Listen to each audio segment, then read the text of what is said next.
well, you guys said this is why I asked. But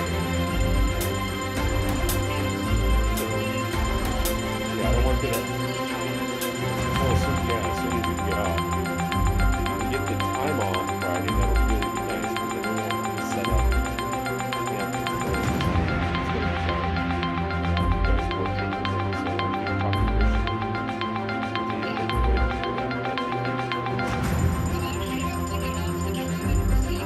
Oh, okay.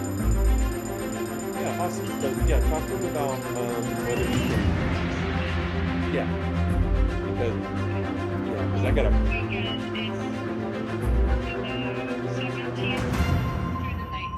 Uh-huh. Yeah. Okay.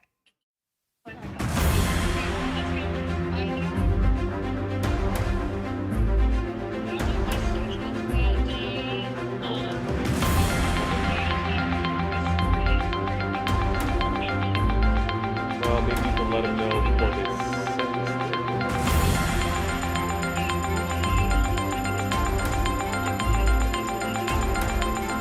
Ooh, there you go. There you go.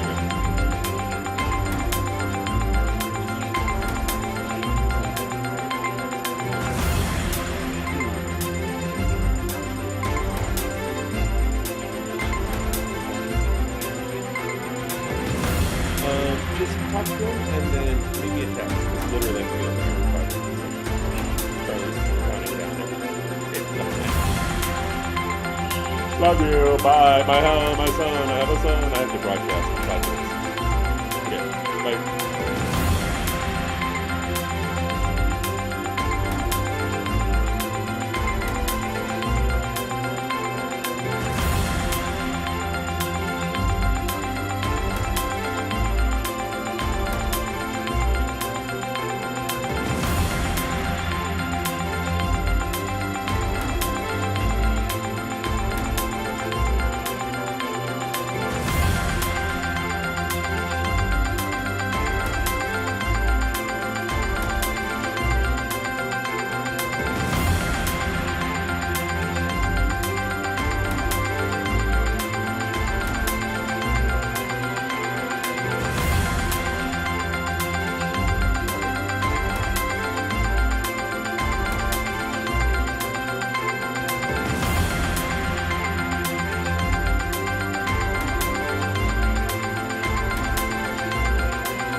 Welcome to LA Press Box.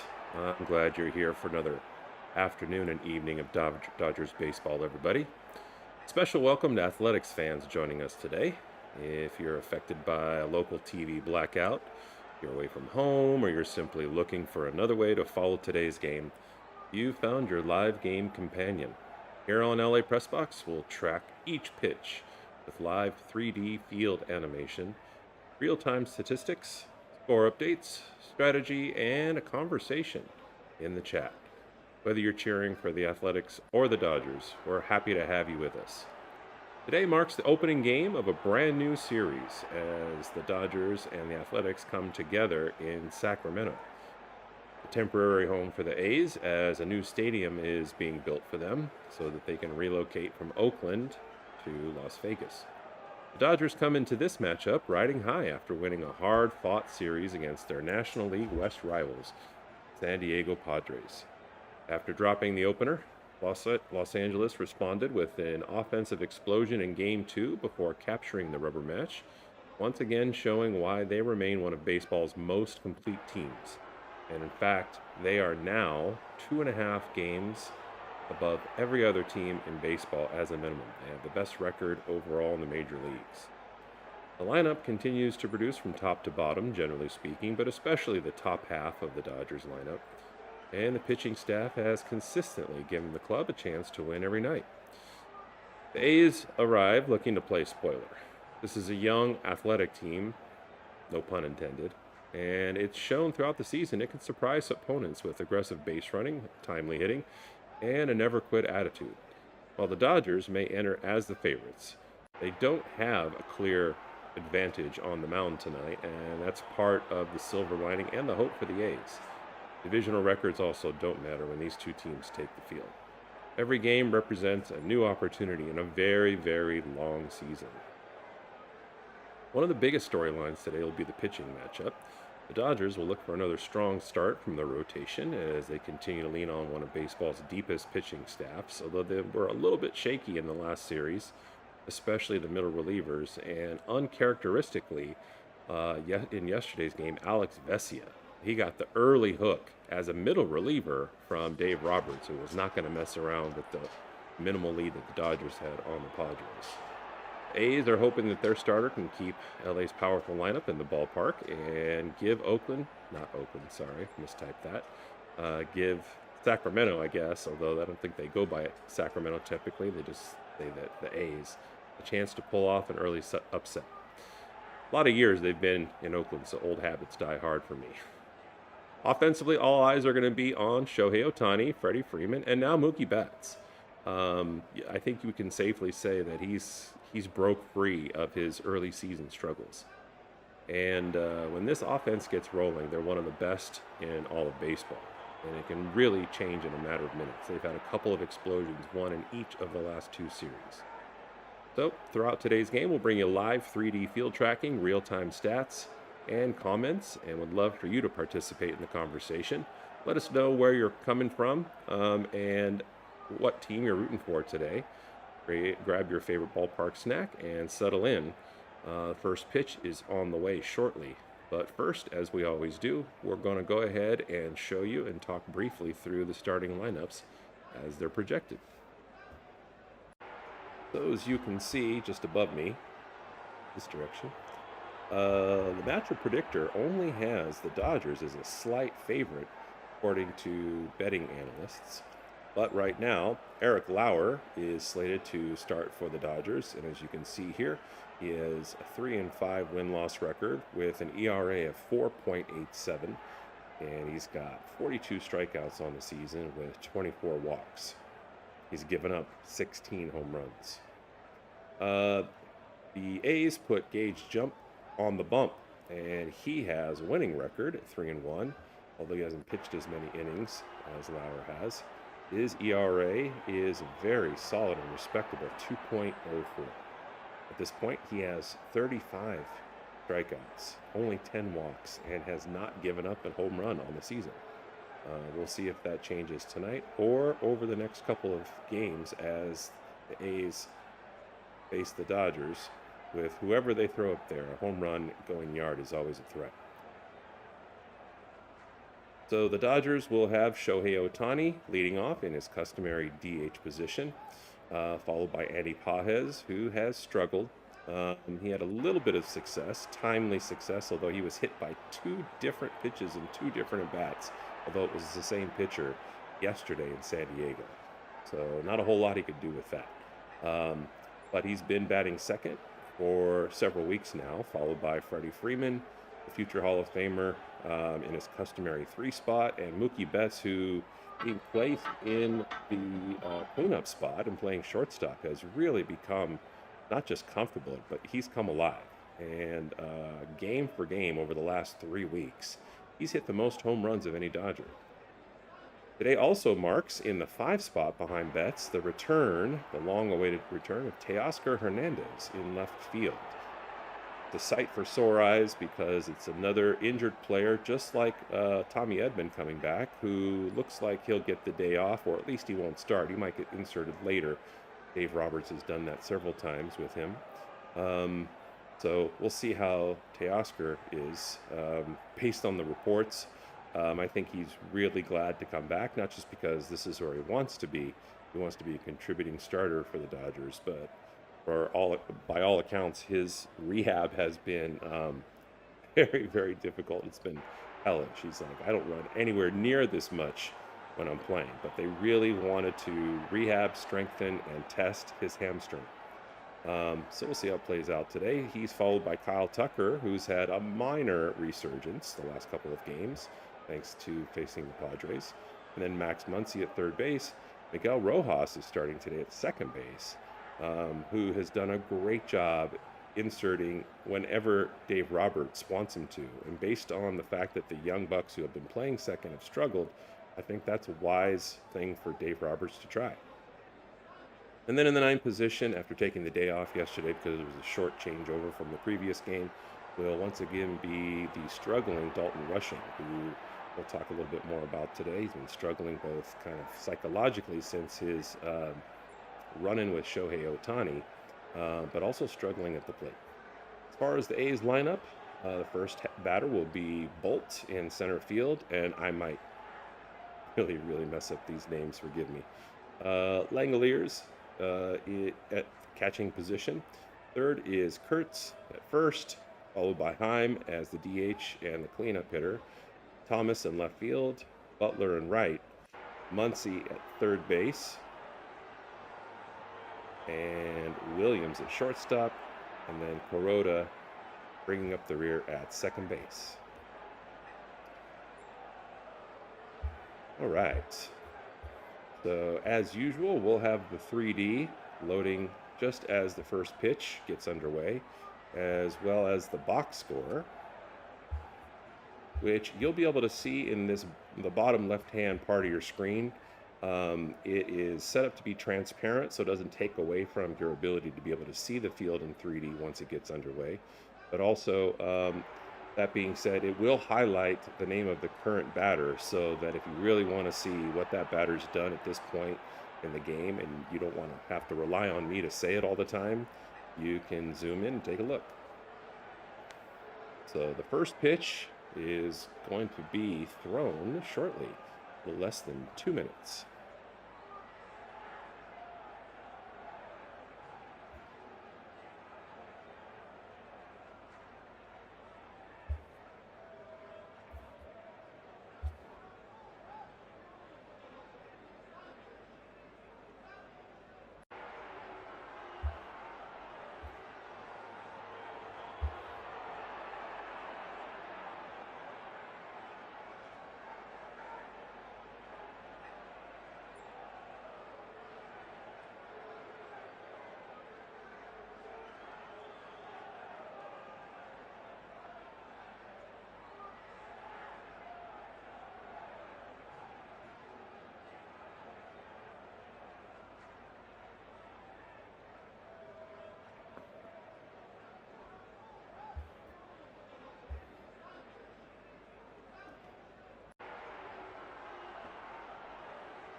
Gage Jump, the youngster, 23 years old, comes in today, and he's got a scoreless streak going back, more than a game. And as we said before, as he gets loose here to get ready to face the Dodgers, only an ERA of 2.04.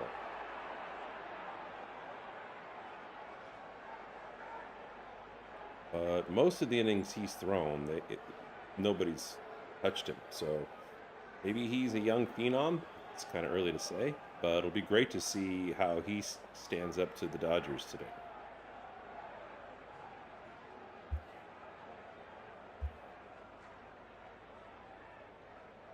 All right, looks like the 3D is ready to go.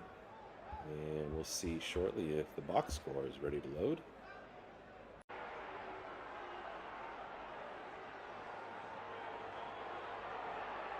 And it does. So we'll come back to that shortly. There is no real box score yet. So Shohei Ohtani up to bat.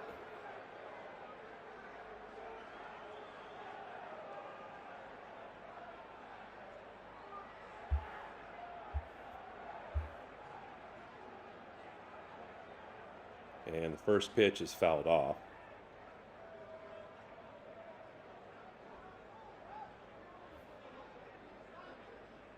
And looks at the second pitch for a strike, 0-2.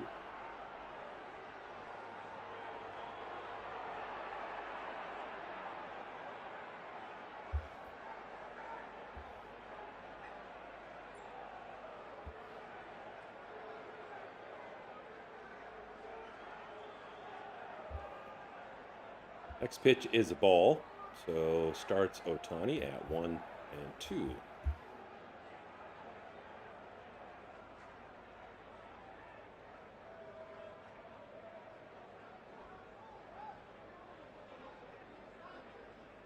And next pitch is in the dirt, evening the count, 2-2. Ohtani batting .295 and has 17 home runs, 5 at his first at bat this year. So electric when he does that. Be great to see it, of course, again tonight, unless you're an A's fan. So just getting underway, and the 2-2 pitch to Ohtani is grounded to first and easily thrown to the pitcher for the first out of the inning. So 1 away.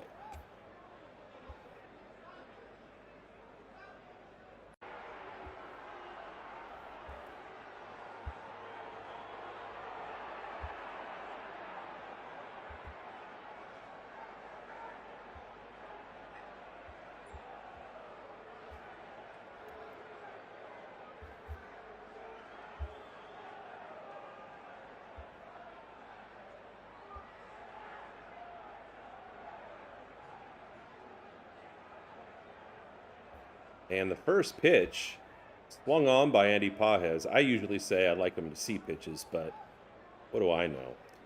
Takes it and hits it into left field for a base hit. So with 1 away, the Dodgers already have a runner.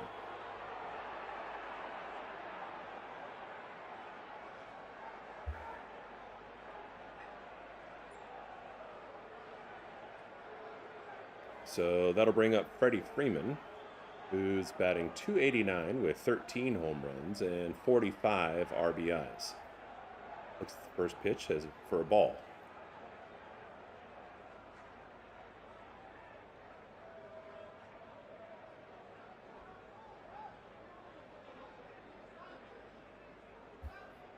And the next pitch is a ball, 2-0.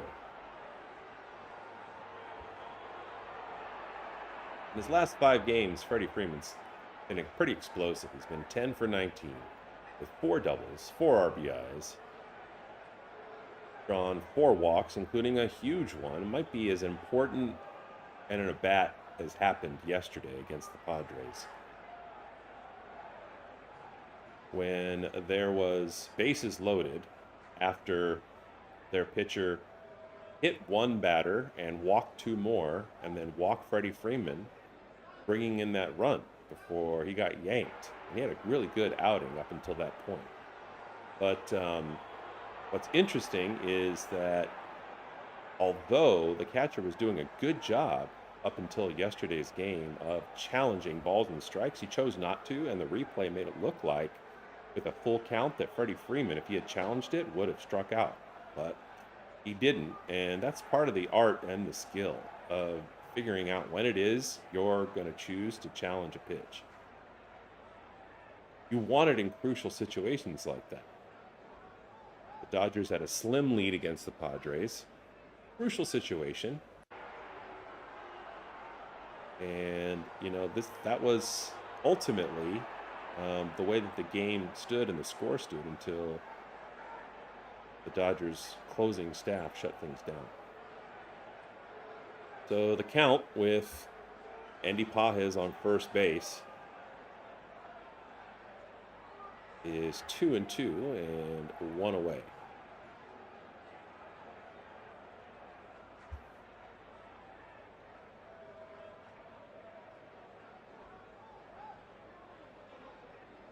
So the 2-2 pitch on the way. And Freeman fouls it off to the left, a rocket. And you can hear some groans in the stands. So somebody's flesh took a pounding on that one. I think it would have been cheering if somebody caught it.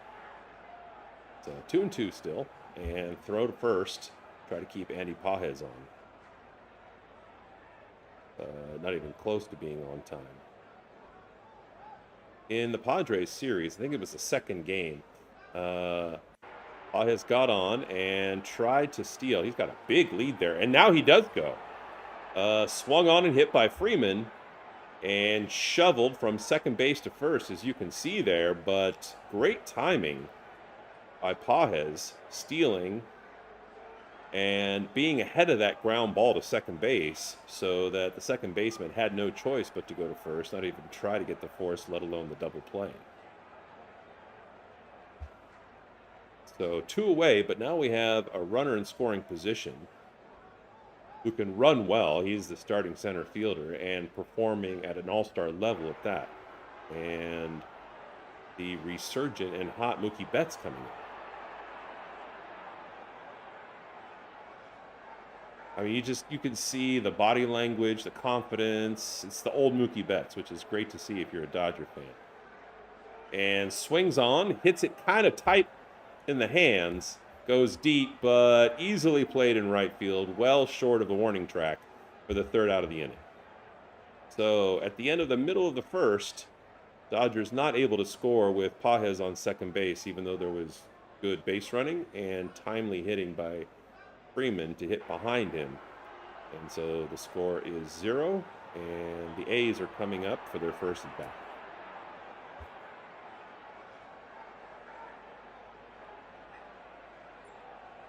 Thanks for joining us, everybody. We're a relatively new channel, and get in the chat, let us know where you're participating from, where you're at, and also who you want to win the game today. We are not just here because we're Dodgers fans. I think one of the reasons a channel like this is designed the way that it is because I feel like it's such a pain to have to track the games across all the different platforms. I mean, just the last series, the Dodgers and the Padres, is a perfect example. The first game was only on Apple TV. And then the next 2 games were on MLB TV. So not many people today can afford multiple subscriptions. They don't like having to search around, figure out where the game is. And if you can't see it, you're not available. Hopefully, especially if you're the home team and you're experiencing a blackout, which is really, and that's the kicker. We're hoping that we can give you some kind of way to connect with the team that you root for.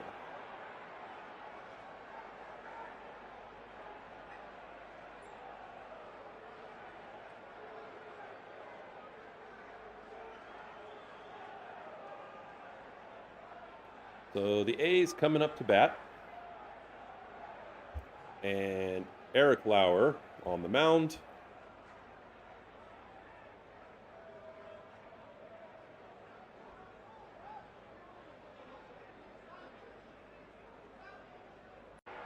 And the first pitch swung on, hit to Lauer, and he fielded that. I wish I could have shown you that in real time.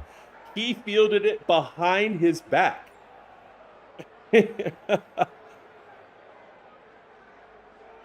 I mean, he did the full kind of pirouette because he's a lefty. But when you follow through, especially at the level that you do at the majors, you know, you're almost doing a full 360 from the time you release the ball to the time um, that you actually finally kind of reset yourself. And so it was hit to his left side. It was hit to the throwing side. But he was so turned around that that ended up being the side that he backhanded it. So an awesome play for the first out.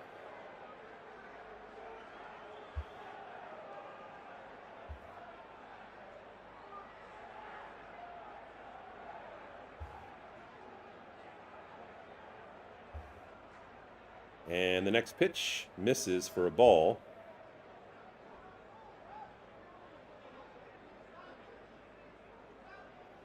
And the count is 2-1. Langoliers is batting .268 with 19 home runs. So definitely capable hitting the long ball. Trying to show you guys the strike zone, but also the field.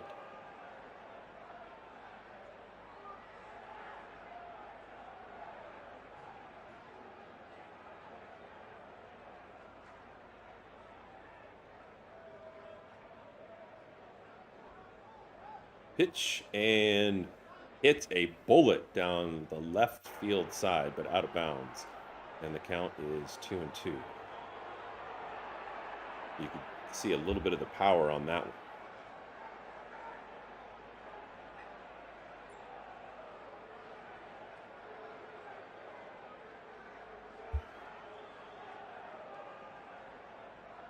So the 2-2 pitch swung on, hit deep into the outfield.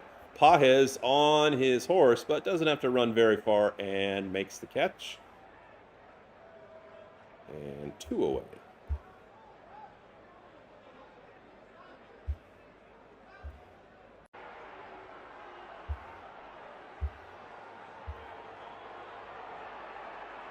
So Kurtz comes up batting .279 and 19 home runs as well. So another guy with slugging power. Swung on and hits a dribbler to the left. Lauer comes over, fields it, throws to first, and not in time. Looks like it first bounced just in front of home plate and really killed that ball. And did a great job, Lauer did, covering, but just couldn't get there in time. It was hitting the perfect spot, and I'm sure they're going to rule it a single.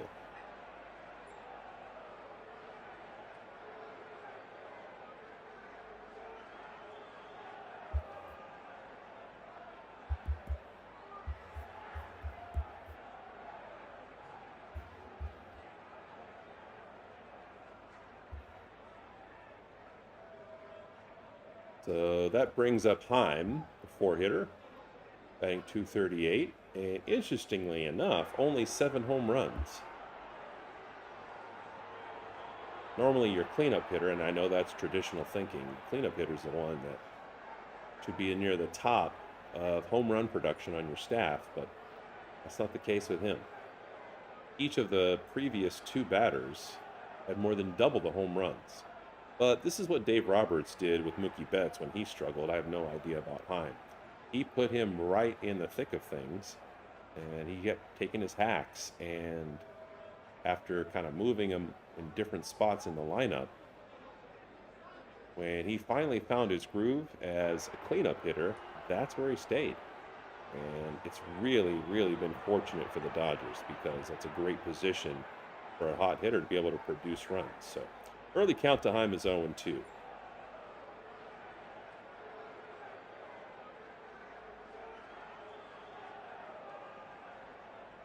Two-way, and the next pitch is on the way. The runner was going, and the ball's hit right to the fielder. I think that was Mookie Betts playing way over, and he just catches the ball, takes 2 steps, and arrives at second base for the 3rd out of the inning. So at the end of 1, it's the Dodgers 0 and the A's 0.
So far, so good for the young 23-year-old pitcher for the A's.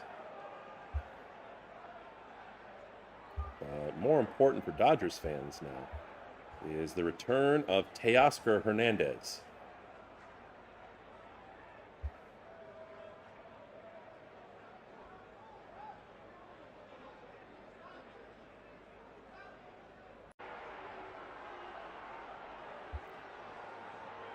Teo's probably a little bit antsy. No question he wants to herald to people that he's back.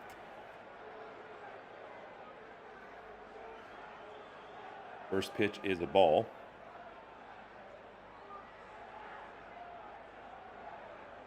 And the next pitch from the young jump also misses low, 2-0.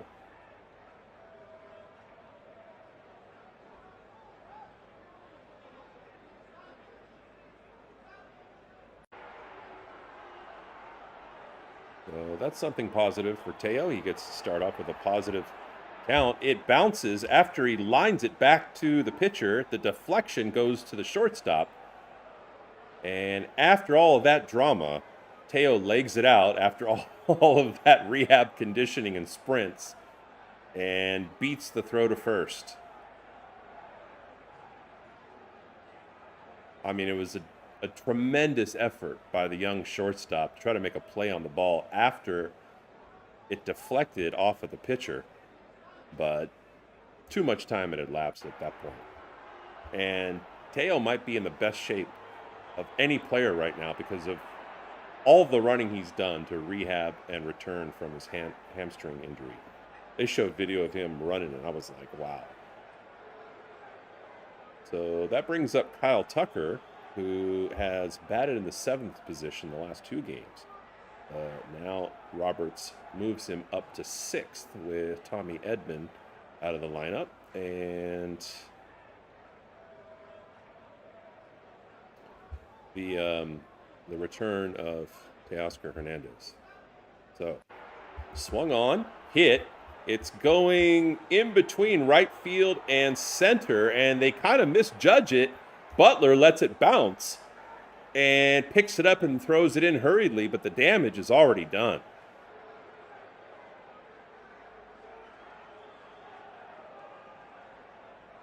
I think it was the sun. And he didn't have sunglasses on either, although I don't know how much of a difference that would have made.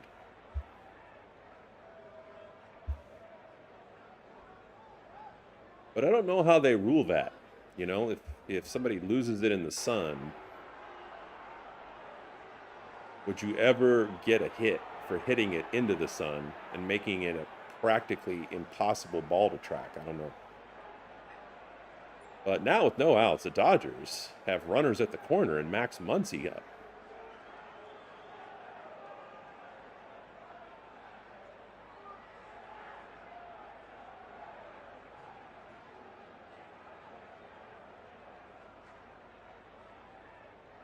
Swung on a miss for a strike.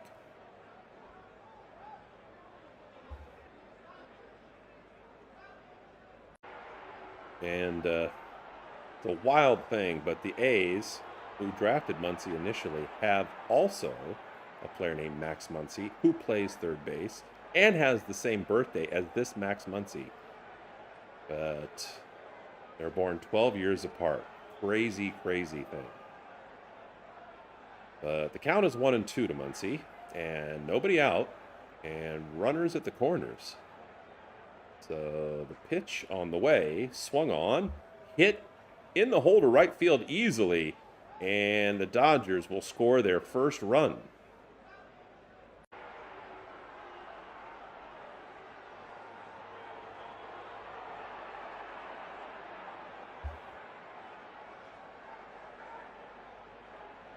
So the Dodgers now in the top of the second with nobody out get the early lead, and there's going to be a conference at the mound.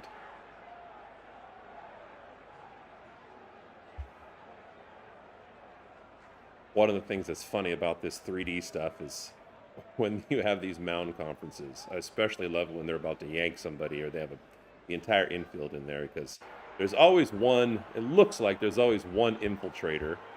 This is not showing an actual Dodger going out there to be, be a part of the conference. And when the whole team's out there, the whole infield, it looks like they're all slam dancing, which is just funny.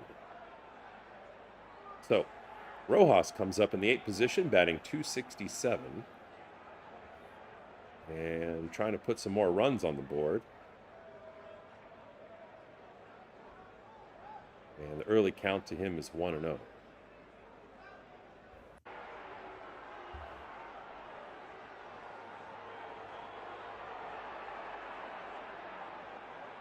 Runners on first and second. Swings and hits it pretty deep, but in foul territory to the left. And all it is a long strike. 1-1.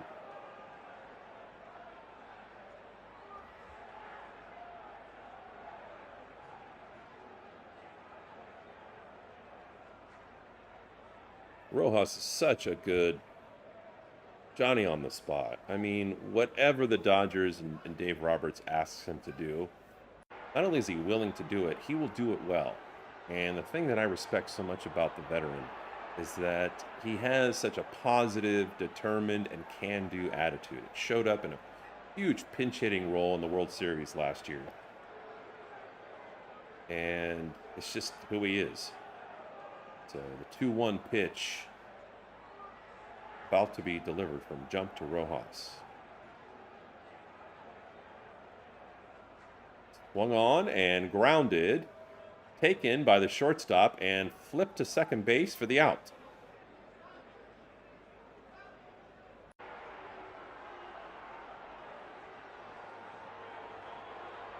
Tried to turn 2, but didn't get there in time. And so the Dodgers, with 1 out, once again have runners at first and third. But now Dalton Rushing, who's really been struggling, comes up, and the first pitch is going to be an indicator to see if he's still pressing or, you know, if his mindset is still one that is, oh, we'll just say mercurial. And looks like the same Dalton Rushing. It's a check swing for a strike.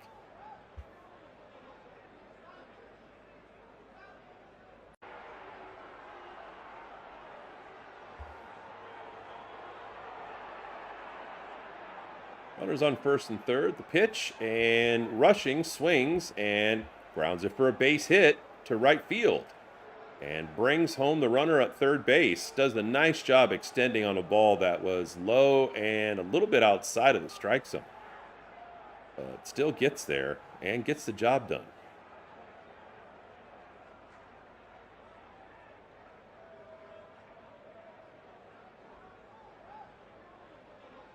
So still only one out. And for the third time this inning, the Dodgers have runners at first and third. And here comes Shohei Ohtani. 0 for 1 so far. Looks at the first pitch. And it's a strike.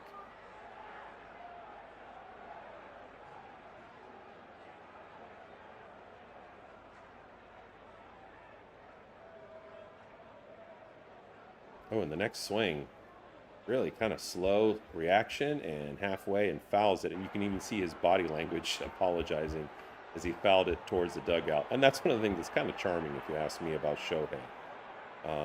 If he hits a ball at a dugout or even in the stands, anybody's like halfway exposed, he always kind of makes that motion to say, I'm sorry.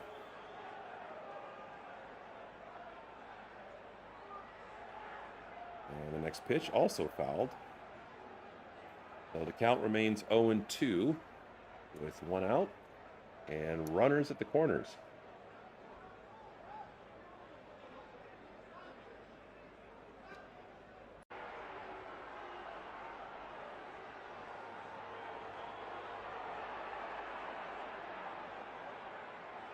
Next pitch, well high, ball one.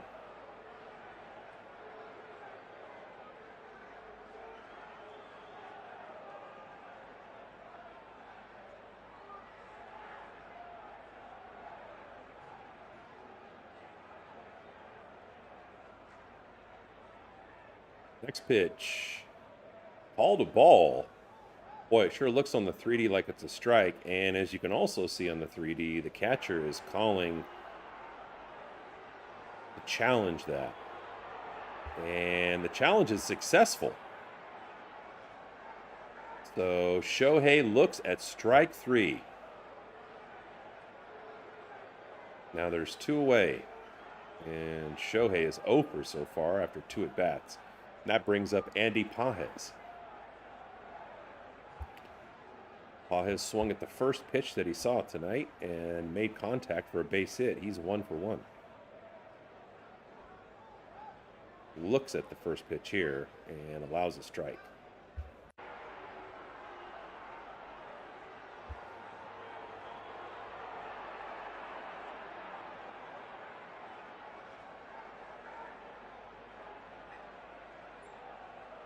And the next pitch clips the top of the strike zone. Count runs to 0-2.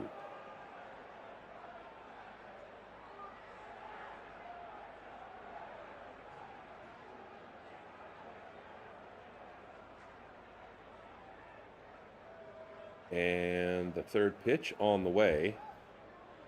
And Pages swings and misses for strike three. The Dodgers do some damage and have 5 hits so far and have brought in 2 runs.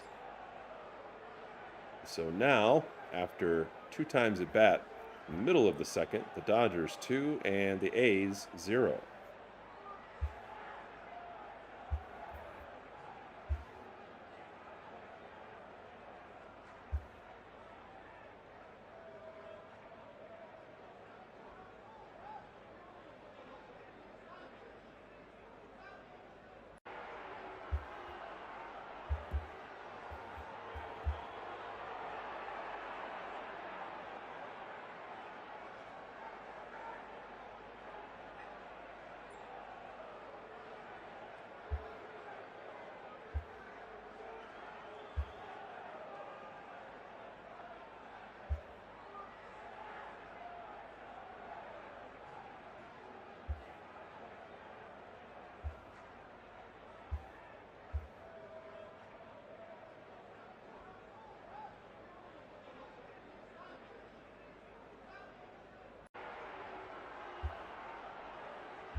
So the A's, for now, playing at Sutter Health Park in Sacramento, the temporary home that they have until they move to Las Vegas.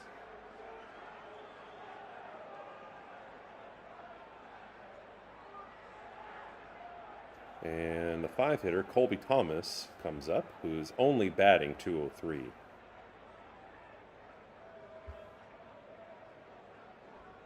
And he has 2 home runs on the season.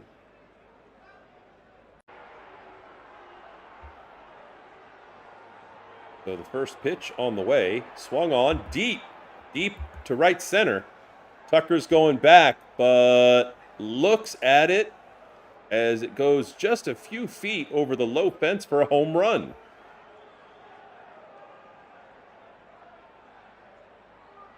Just kept going and going and going.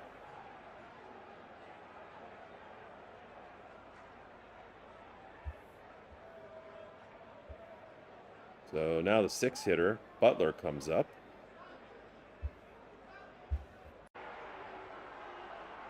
With now the lead only being 1 for the Dodgers.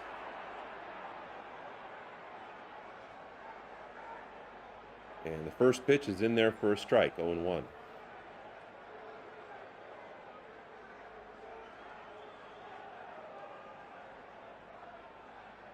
Lawrence Butler has 5 home runs and 21 ribbies on the season.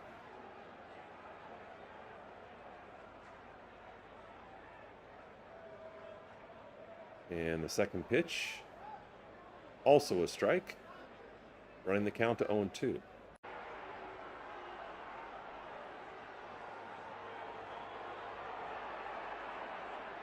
So far, Lauer's responded well. And the next pitch, a slider, it's right in the center of the strike zone for strike 3. And Butler goes down looking.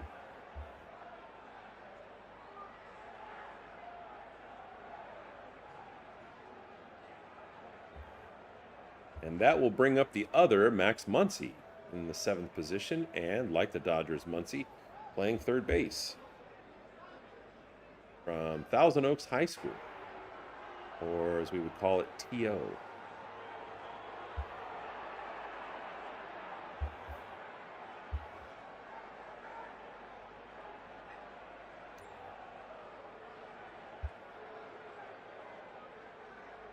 And Lauer misses with his first 2 pitches, and the count's 2-0.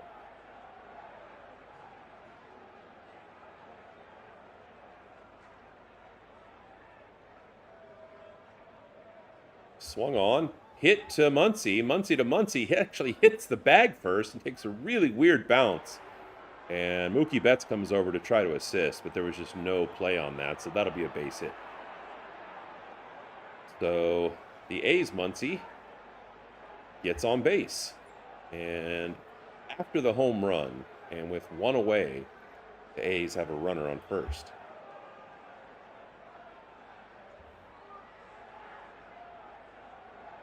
That's going to bring up the number 8 hitter, Williams, who's batting .283, has 1 jack on the season. First pitch misses for a ball. See how the lead looks at first. That's a good, healthy lead. And the next pitch, swung out of his shoes. Misses for a strike, so the count is 1-1.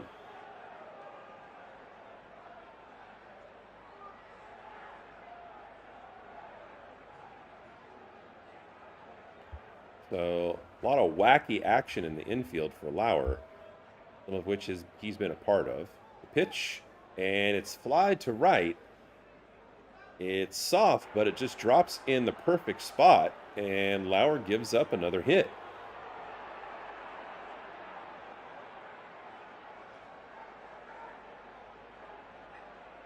So now the A's have runners on first and second, with 1 out after the home run that brings them within 1.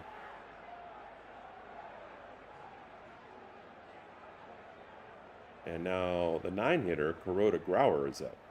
And this is his Major League Baseball debut. So congratulations to him.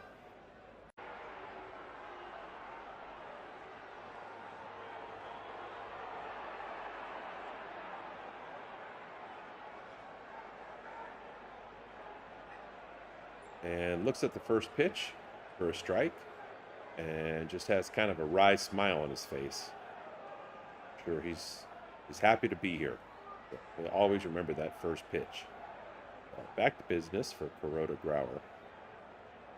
And the next pitch misses for a ball, so now it's a 1-1.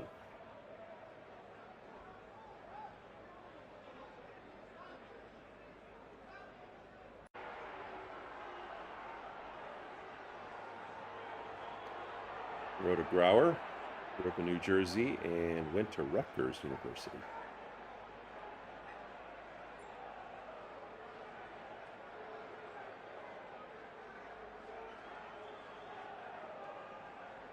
And the count early is 2-1 from Lauer.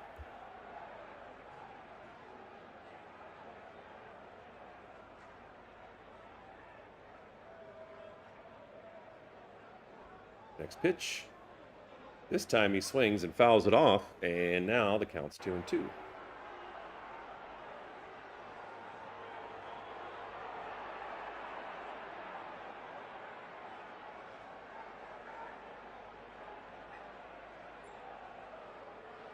So only one away. Runners on first and second. Swings and bounces off the hands in well, not his actual hands, the narrow part of the bat, and he's driving in a run on his first at bat. Oh, what a keeper. He got his hands around early, but the bat kind of trailed, and that worked for him as he made contact, and it squirted into right field. And just like that, the game is tied.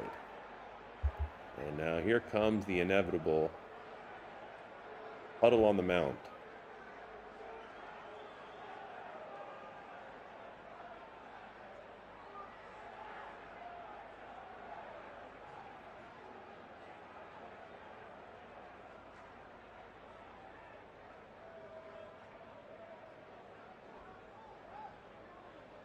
All right, so just like that, we're back to a tie game, but we got a little bit of fireworks. So that's fun.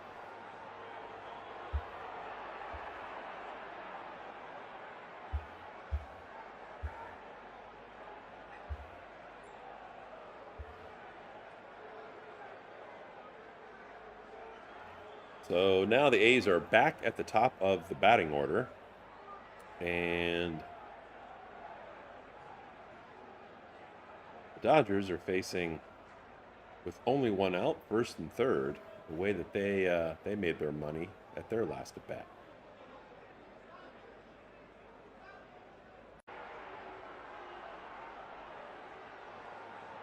And the first pitch is fouled back for strike one, 0-1.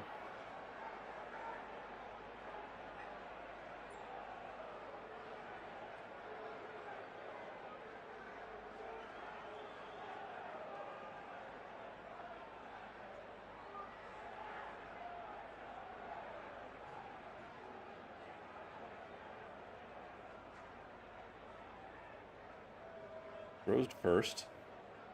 Checks the runner.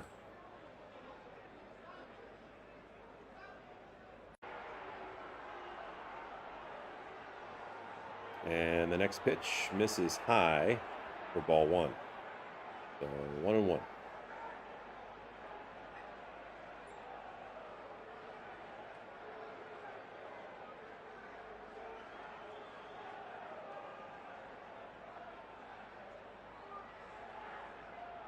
So Bolte trying to make contact. Does. And hits it to Mookie Betts. Goes to two. Gets the out. And to first base. Not in time. And a lot of these hits off the A's bats are just kind of dribbling. Or they're loping into the field. And that's killing the defense and killing Lauer more than anybody else.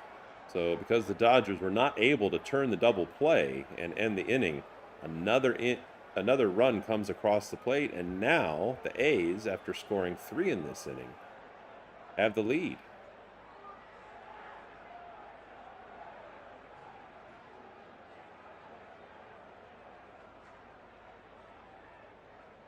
So now Langalier's up with a runner at first. And the first pitch misses for a ball.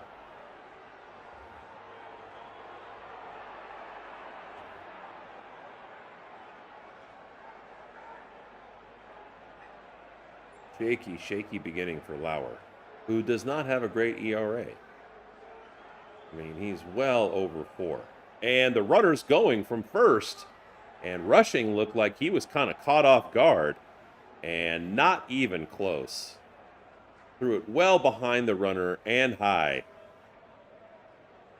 And so now the A's have somebody in scoring position. Langelier is trying to do something with that and bring home the fourth run of the inning. So the pitch on the way from Lauer. Hit to third base to Muncy, backhands it, goes to first, and in time. But the damage is done. As a result of that at bat for the A's, they turned a 2-0 deficit into a 3-2 lead. And already some interesting fireworks, and just like we said in the preview, very aggressive young talent for the A's. And they're making it produce in the run column. And they've also done some great stuff in the field. I mean, I know it doesn't show it since the Dodgers have 2 runs, but it wasn't as a result of the defense. So these guys are literally athletic, young and athletic, both at the plate and also in the field.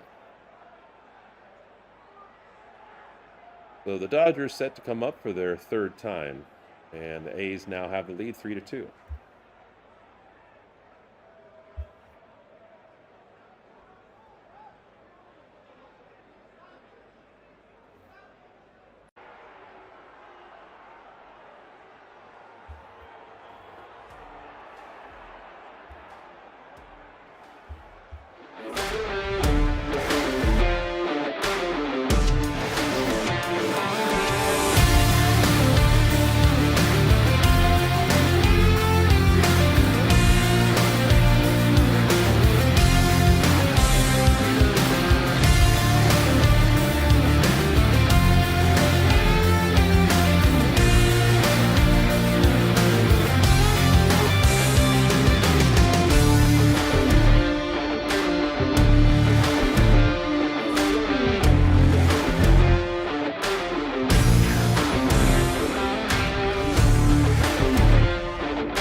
So top of the 3rd, and Freddie Freeman coming up.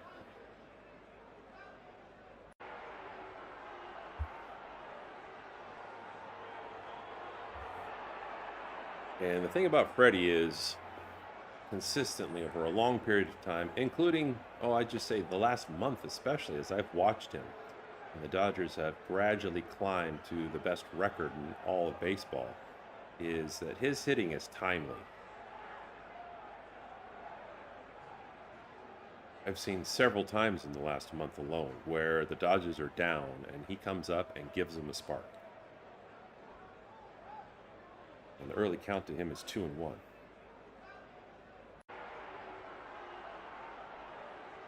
But also just very disciplined hitter. Just battles on every pitch. It's hard to get him to swing on stuff and make him look silly. Next pitch also misses 3-1. And that was evidenced when he looked at what could have been strike 3. But the Padres didn't challenge it in yesterday's game. And ultimately, payoff was that he was able to draw a walk and a run come home.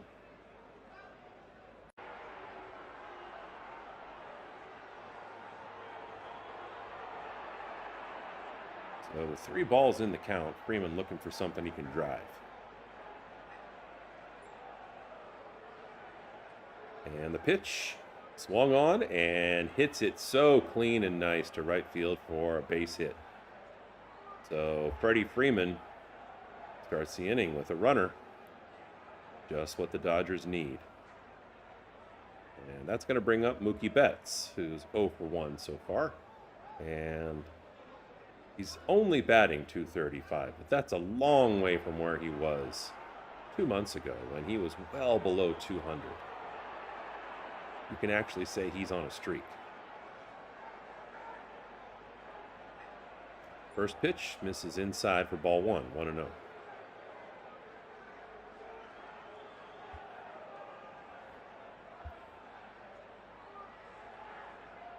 Freeman takes the lead at first.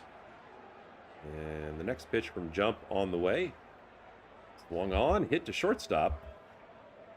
Shovels it to second base, gets one, and thrown to first for the double play. So just like that, with a leadoff runner and nobody out, Mookie Betts hits into a double play.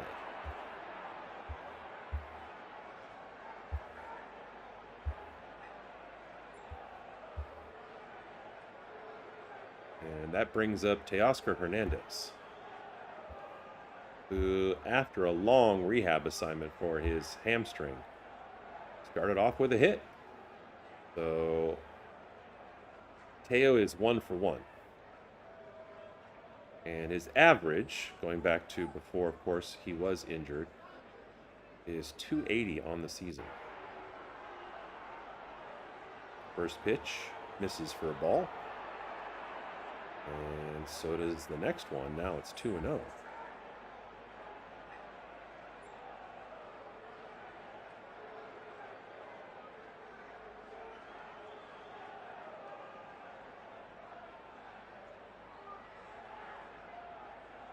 SoCal product Jump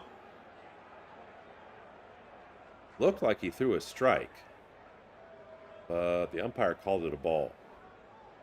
And I like the no challenge. This is not a crucial game-determining situation. Next pitch in there for a strike, so now it's 3-1. And you want to challenge, unless you're just a boss at challenges, but I haven't seen anybody perfect so far, is wait until it's a crucial part of the game to spend those challenges so that you don't burn them unnecessarily. Teo swings at the next pitch and lines it to right field for his second hit of the game. So 2 for 2.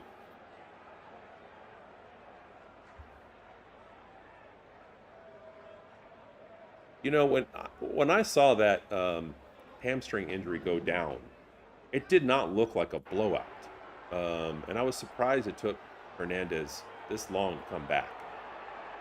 And one of the things that you can do is kind of re-energize yourself when you get enough time to really do a thorough job rehabbing from an injury. And that's not just, helping yourself get healthy with whatever that injury was. I already said earlier on how much he disliked the amount of running he did, but it was almost like a little bit of spring training for him and early conditioning that you don't get the opportunity to have once the season's underway, but also some time to get back in the weight room. And the reports were that, his power looked kind of scary when he was taking BP and he was getting ready to rejoin the Dodgers.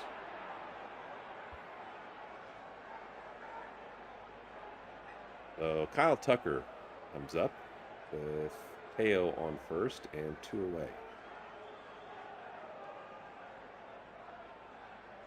And 1-2, Tucker.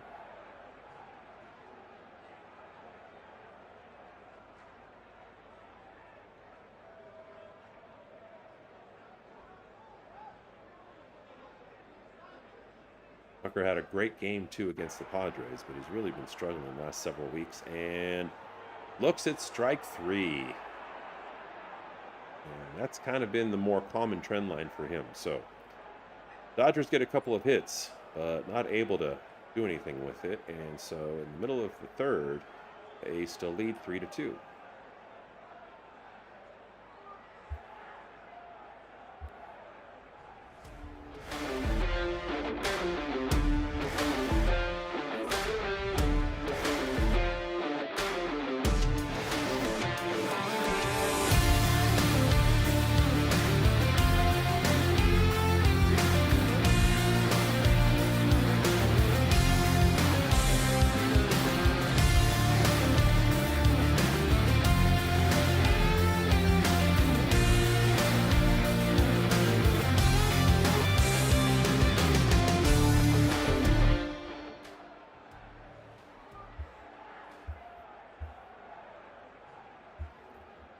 Take a minute and look at the scores via game day at this point. Right now, as you can see, top of the ninth, the Reds are down 3-5 to Milwaukee, which is in line to challenge the Dodgers for the best record in baseball. They're in the next ones up with a 50-31 record. Middle of the ninth in Houston, the Astros are down by 4 to the Twins, 5-1. San Diego tied with the Cubs 2-2, and you can see the other scores there. We're about to reload.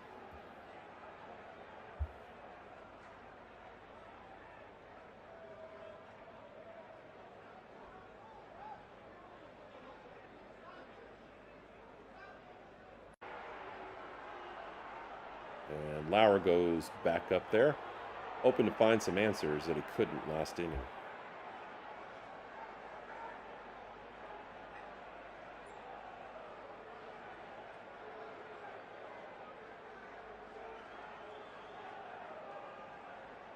So Kurtz comes up to start this at bat for the A's, and Kurtz is 1-for-1.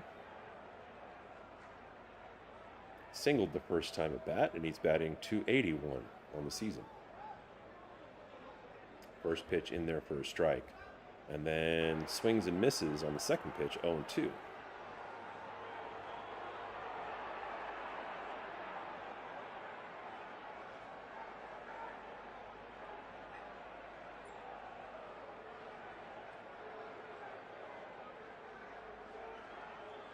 Pitch from Lauer, swung on, grounded to first, and Freddie Freeman easily picks it up and jogs to first base for the first out of the inning. And that'll bring up Heim, who's 0-for-1. And if you haven't noticed, in the bottom left-hand part of your screen, guys, that's transparent box score, so that you can kind of see the field through it, but it also highlights in white whoever's up to bat. So if I'm not saying how they've done to this point, because I'm not going to be too repetitive, I don't want to beat you over the head with it and say every single time how people have done so far as the night's gone on at the plate, you can just take a peek yourself.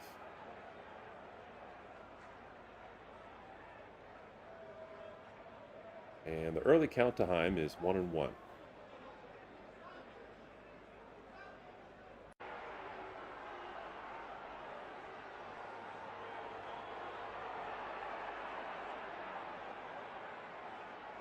Next pitch misses inside, 2-1.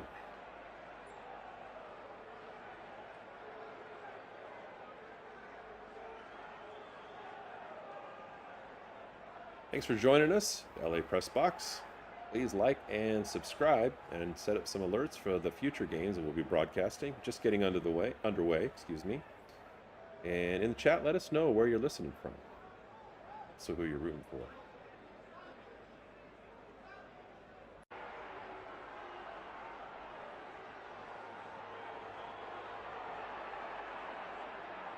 So the pitch on the way to Heim, and hit to left center for a base hit. So Heim will take first. The A's already with a stolen base in this game. Playing with nothing to lose and definitely being aggressive. And that'll bring up the 5-hitter, Thomas, which is a bad memory for Lauer, because the last time he was up, he hit a solo home run that even surprised Kyle Tucker in right field. He didn't think it was going to go that far initially. It just kept carrying and carrying, and cleared the low fence in right center about 5 feet.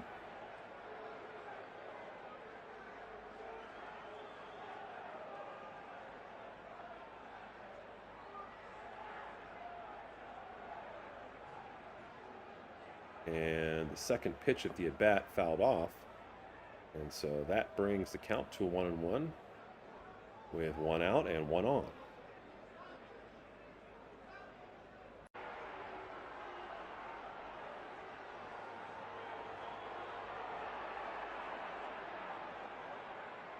Not much of a lead on first. And the next pitch also fouled. Strike 2 brings it to 1-2.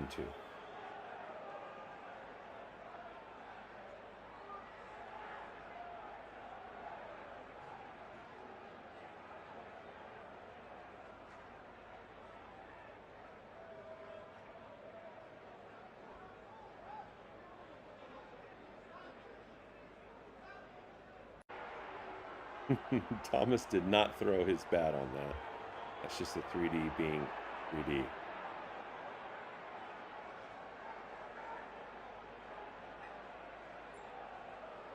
And so the next pitch on the way from Lauer to Thomas. After looking at first base, brings the count to 2-2.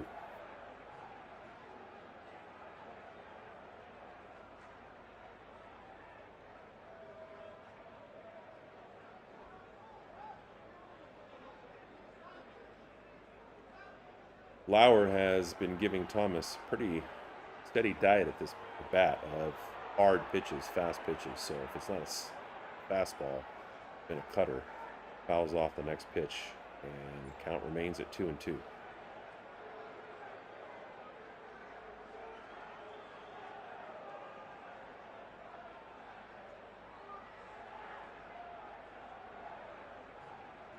Thomas already with a home run for the A's. Gets back in the box, has a noticeably open stance.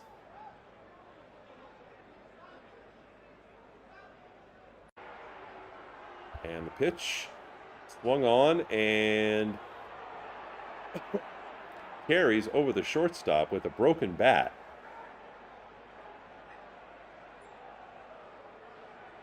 But it's in there for a hit. And just like that, the A's now are back in business with a runner in scoring position and runners on first and second with only 1 out.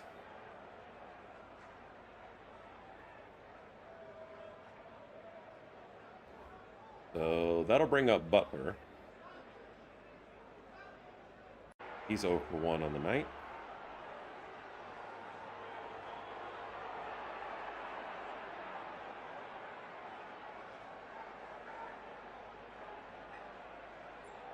And swings at the first pitch, and it's going to be just left of Rojas at second base, who picks it up and throws easily to first, and that was his only play. So now 2 away, but the runners advance.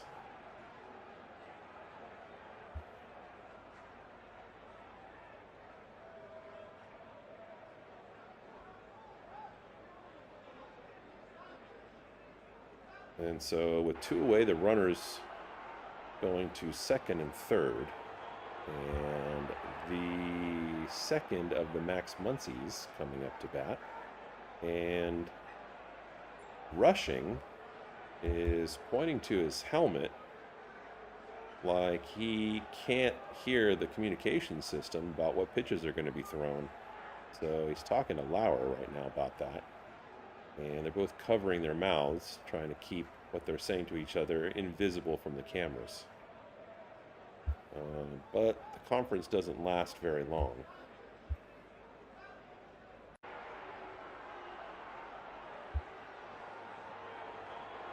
And so rushing on his way back to his customary position behind the plate.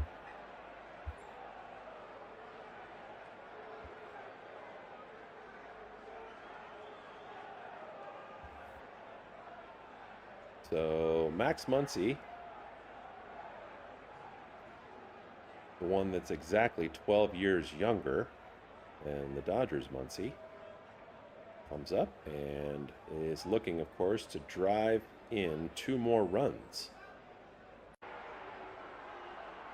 It looks like the first pitch as the ball makes its way to home plate.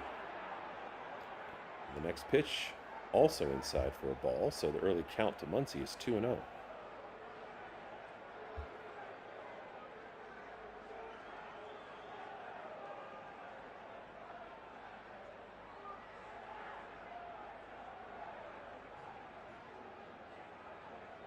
Next pitch, the inside edge, called for a strike, 2-1. Both Muncie's batting in the 7 position tonight.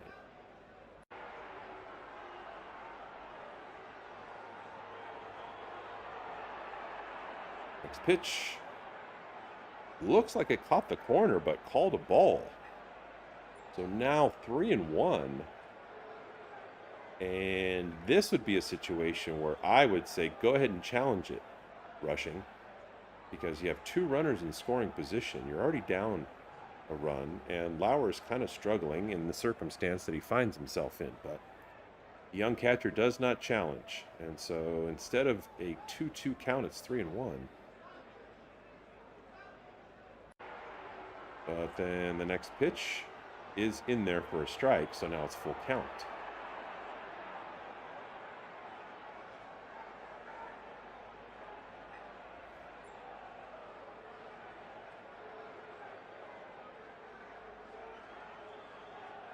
So rushing continues to hurt the Dodgers. He's very unpredictable. Next pitch with full count misses well inside for ball 4. So now Lauer loads the bases.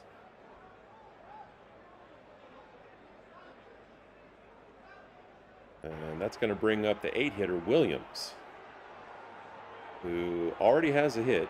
He's 1 for 1. He is batting an excellent .295 on the season. And this is not a batter, although he's in the 8th position that the Dodgers wanted to see right now. 2 away and bases loaded. And the first pitch in there and fouled away by Williams. So 0-1.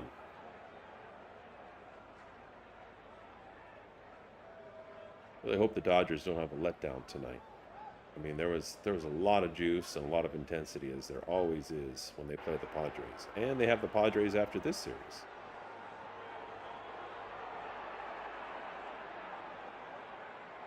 Early count to Williams is 1-1.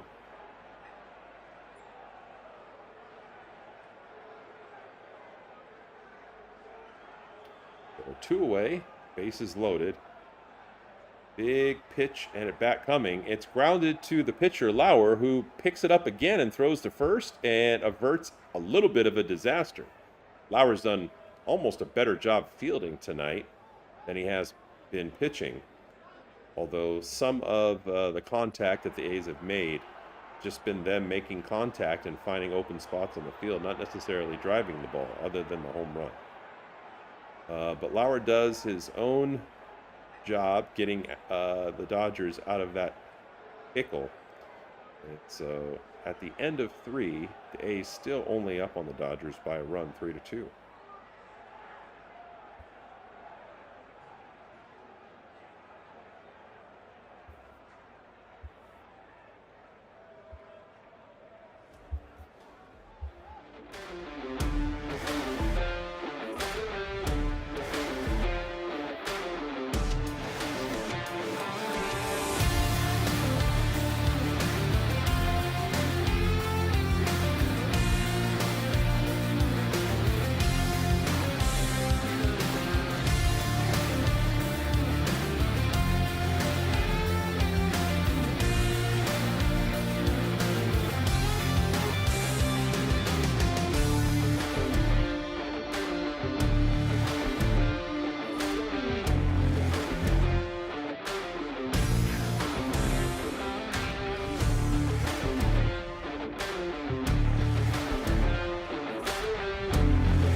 All right, so the Dodgers back at bat, and they will be countering with their third baseman named Max Muncy.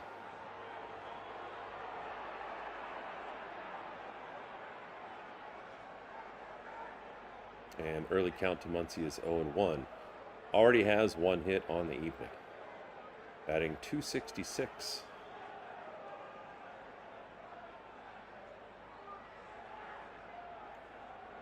Actually drove in the first run for the Dodgers of the night.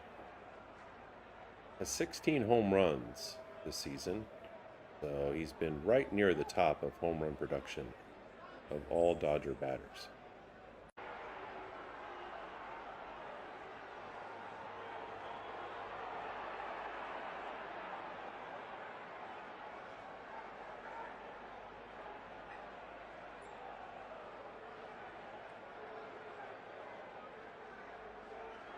Next pitch misses, and the count's 1-2.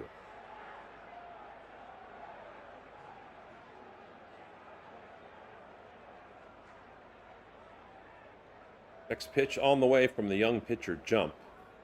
Swung on, hit deep to right field, and it's going to carry. Butler's not even running anymore, and it's a home run for the Dodgers.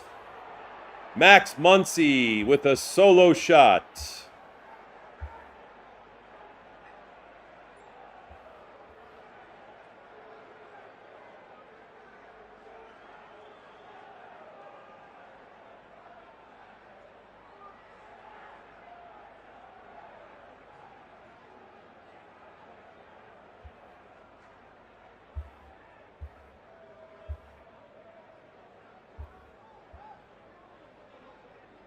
So that was Max Muncy's 226th home run with the Dodgers.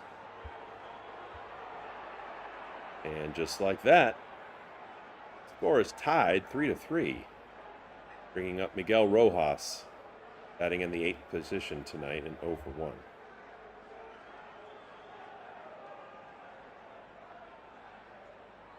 First pitch misses inside for a ball, 1-0.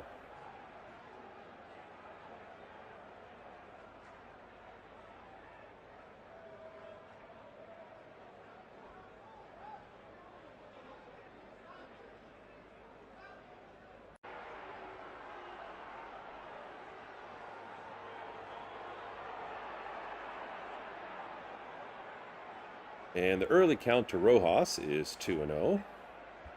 See how Jump responds with the next batter. The pitch swung on deep to left. Looks like it's going to be up against the wall into a blind spot. And Rojas comes around quickly and dances on second base for a double.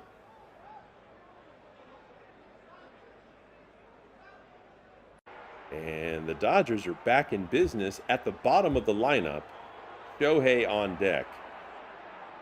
And Dalton Rushing, who does have a hit already tonight, at the plate in the 9th position. No outs.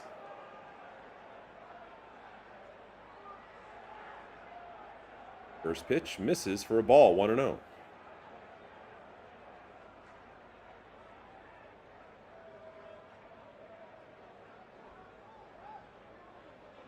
Last time, Rushing reached for a ball that was just outside the strike zone, but made contact and got it in the open hole for his base hit. 1-1.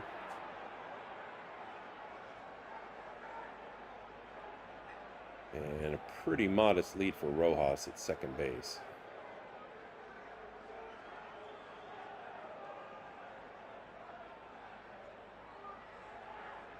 And the next pitch is low for a ball, 2-1.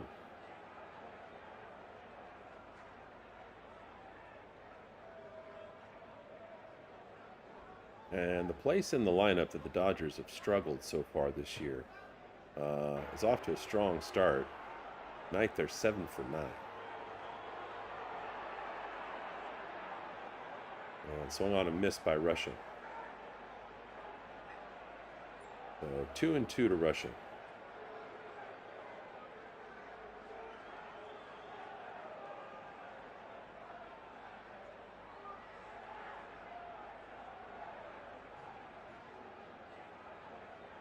Next pitch on the way, check swing for strike 3. Did not look good. And angry with himself, as he should be. You know, the averages kind of catch up with you. And he did get a hit the last at bat, but it wasn't a great looking at bat. he made contact. You give him credit for the base hit, but swung at something that was outside the strike zone. Kind of that and this last at bat fit that pattern that we've seen from rushing the last couple of weeks at the plate. So Shohei comes up and swings at the first pitch for a strike, and the count's 0-1.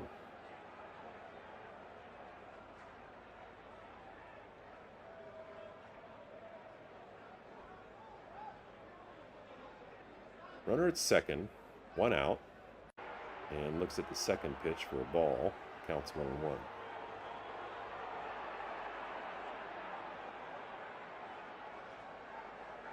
Shohei's 0 for 2.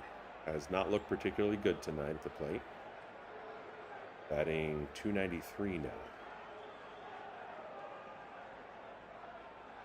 And next pitch, swung on and missed. 1-2.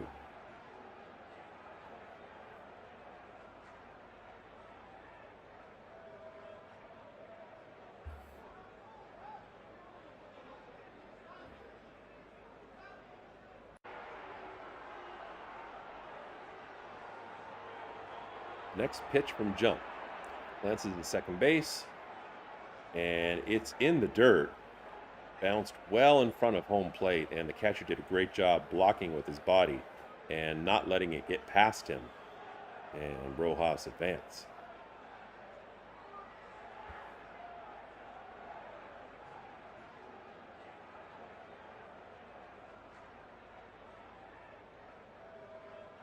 Shohei Ohtani, always dangerous. Swings and hits it directly to second base, who makes the play and throws the second, but Rojas, with pretty minimal lead, gets back on time, and now there's 2 outs.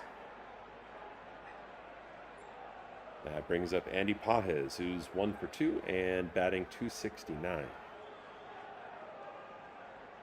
Top of the fourth, 2 away, and Jump is suddenly up to 73 pitches.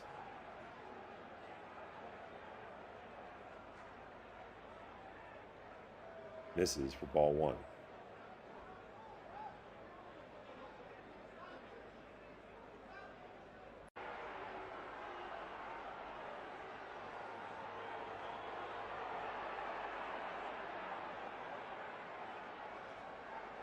Next pitch also misses. Ball 2. 2-0.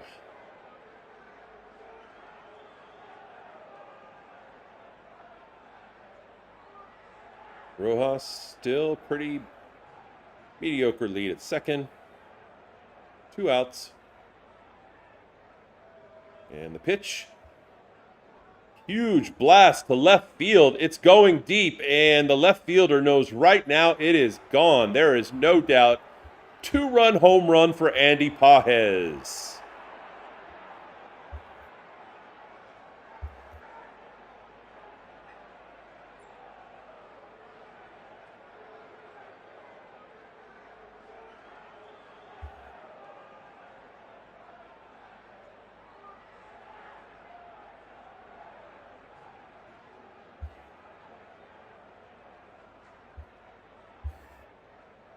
Gosh, what a shot. What a shot from Pages. And now the Dodgers, trading blows with the A's, are up by 2. And with a 5-3 score, Freddie Freeman comes up.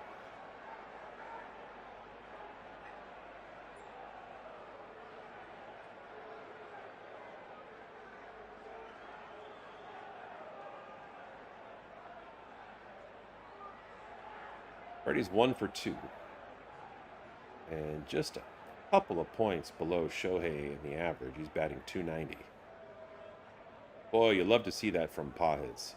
I mean, he's had a couple of hits, but he's done, we'll just say he's produced modestly at the plate. He hasn't struggled, but, he hasn't been hitting as consistently, whether it's for base hits or for power, the last couple of weeks. So that was great to see him really get a hold of one and send it deep. And Freddie swings, and the count's 1-2.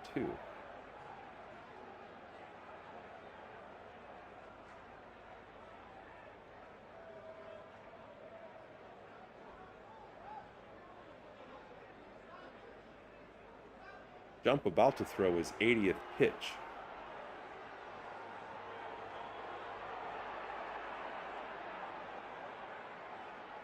And it misses for a ball, 2-2.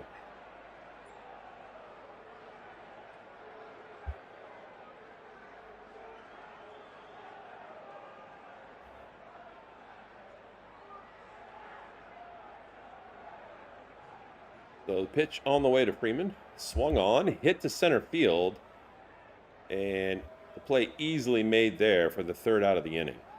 But the damage is done, and if it stays like this, we're going to have a very exciting and entertaining game from the plate. Dodgers started with the lead, A's came back, and there's already been a few home runs, 2 of which in that bat around from the Dodgers. One from Max Muncy, a solo home run, followed by a 2-run home run for Andy Pages. So in the middle of the fourth, the score is Dodgers 5 and A's 3.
So now it's the time for the A's to respond, and Kuroda Grauer, who is already having a memorable evening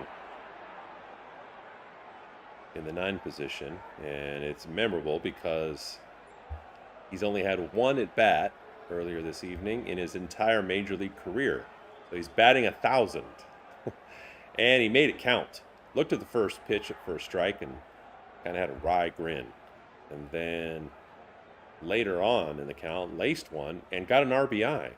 So hopefully somebody got him that baseball, because he'll remember that for the rest of his life, no matter how long he stays in the majors. Hits it to third, and the play easily made for the first out of the inning.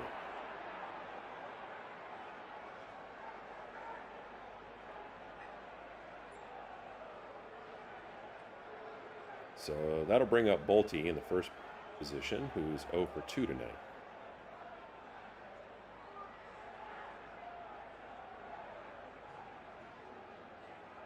Batting .294.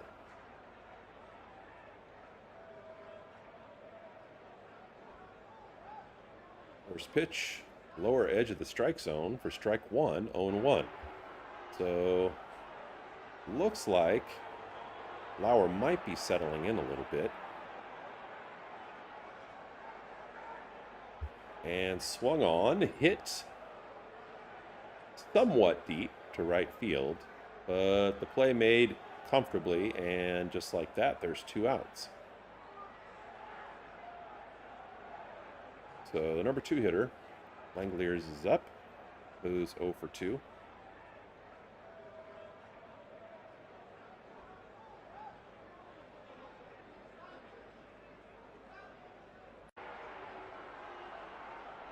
And so the 2-out pitch from Lauer on the way, and it's a curveball that misses. Ball 1, 1-0.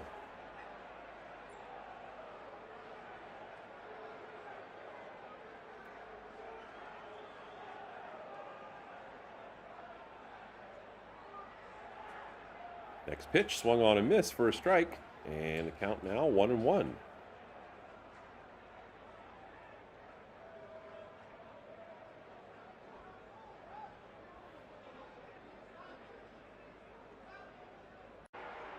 Pitch swung on and hit to left field.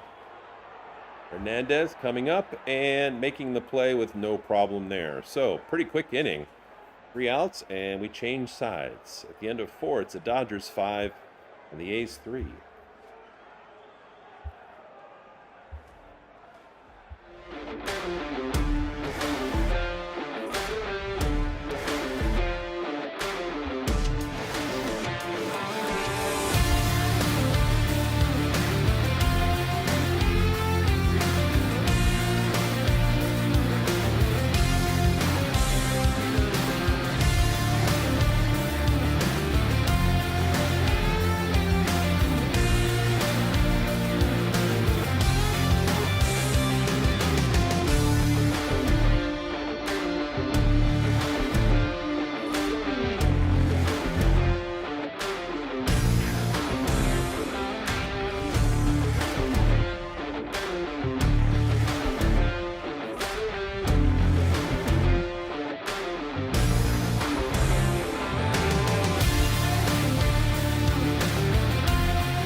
So Mookie Betts up to start the next bat around for the Dodgers. Swings at the first pitch and hits it to center field and flies away for the first out of the inning.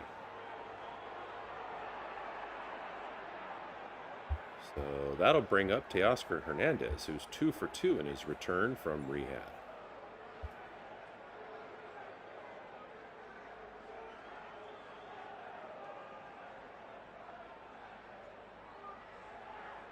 Jump misses well outside for ball 1. 1-0.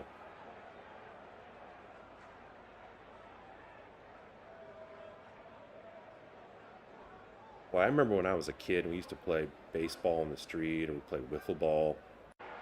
I don't even know where I got it, but I got an A's batter's helmet. Wasn't comfortable, but I loved the way that thing looked. I thought it was so sweet. I still like the way that green and gold looks, the way they design it on these uniforms. They're in the all white. We have the green caps tonight and the dark green and gold socks.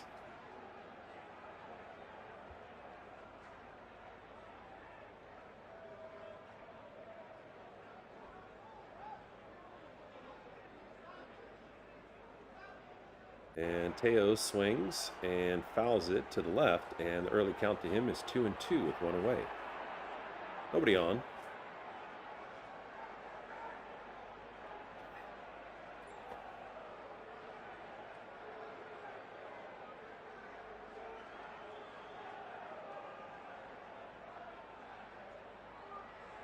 Jump now in the mid-80s as far as his pitch count for today.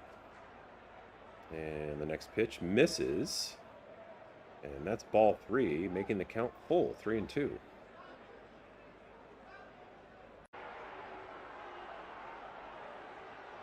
Five 5-3 Dodgers, although it's been a back and forth between the two teams. It's been really entertaining so far. and swung on and missed for strike 3. So 2 away. Some of it's been infield grounders that have caused a little bit of drama there for the Dodgers. Lauer made a great play behind his back on a grounder that was hit right back at him. And he's had to charge a ball as well. And almost been better, in my opinion, as a fielder than a pitcher. But it's good enough at this point to have the lead thanks to the Dodgers' batting order.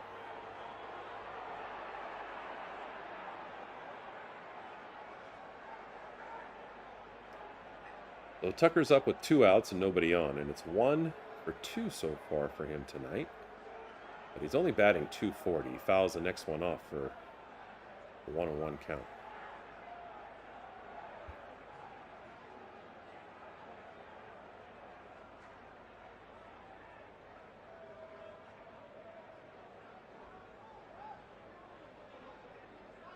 So the pitch from jump, and Tucker makes solid contact and hits it to right center for a base hit.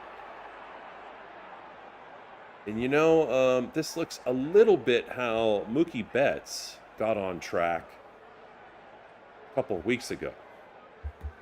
It was really struggling and just kept, hacking away. And to his credit, I have to give Dave Roberts a little bit of credit. His strategy is not just let somebody sit there and linger. He will put that person in different parts of the lineup so that they see different situations and not get almost mentally stuck in a rut. And that's one of the things that I think some managers might be afraid to try. I don't know why. In the case of Jackson Merrill, the 3-hitter for the Padres, he's barely batting over 200. And I was surprised during that last series to see him still in that spot, because you would not want to see somebody who's not productive in the 3 or the 4 spot, especially.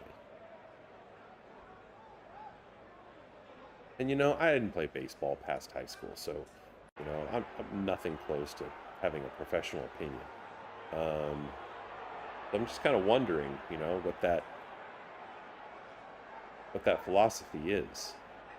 Whether it's keep the guy in the same spot and let him find his way out of it, or, put him in different spots in the lineup, which is what Dave Roberts did. And I think that helped Mookie Betts until he got comfortable in the 4 spot.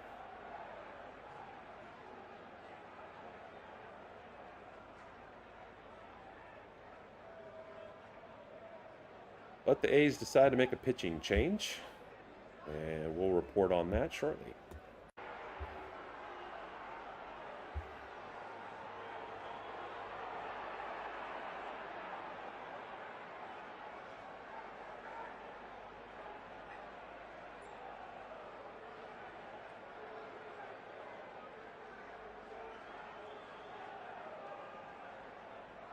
So Max Muncy is up.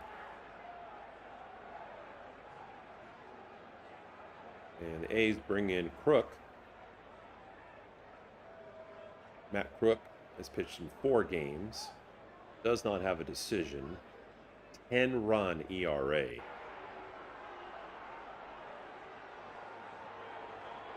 And Max Muncy already with a home run tonight.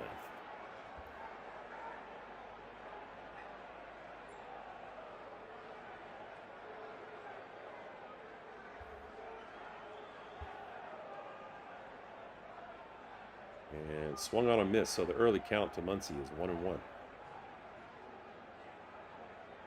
2 outs, runner on first.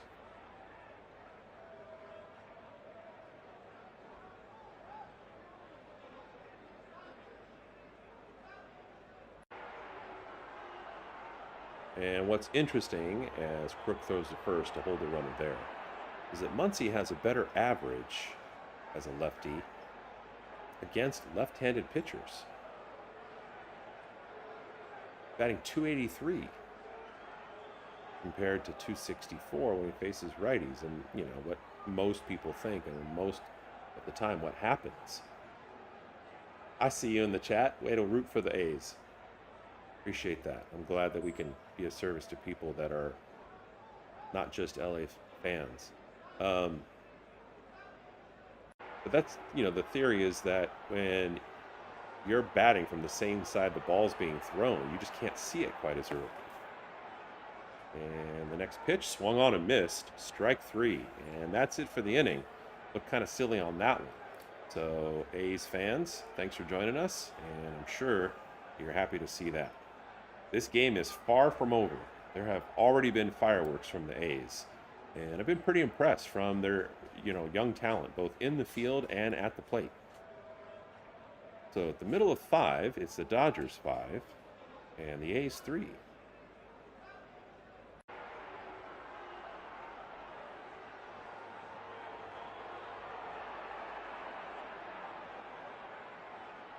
Yeah, Fred, well, he made Max Muncy look silly.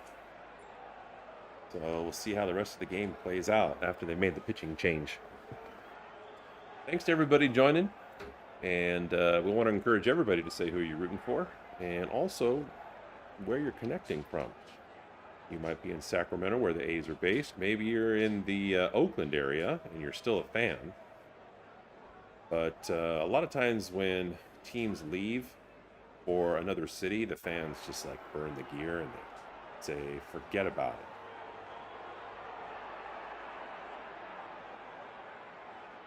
Spent almost my entire life living and rooting for LA sports teams in LA County. And since a couple years ago, moved to San Diego. And it's great to see the support of the San Diego fans for the Padres. But there's a sense of like desperation about it. And I feel bad. I mean, I tried to be a good local and root for the Padres, but I just couldn't. But what you don't see around San Diego is a bunch of like Chargers gear. That disappeared. And I'm sure it wasn't like that before the Chargers moved to Los Angeles. You do see a ton of Padres gear. So the 3-hitter Kurtz is coming up. He's already 1 for 2 on the evening, and he's batting .281. And Lauer still on the mound for the Dodgers. Struggled in the second inning when the A's scored those 3 runs. Kind of settled in now. See if it continues this inning. And the second pitch swung on a miss for strike 2, 0-2.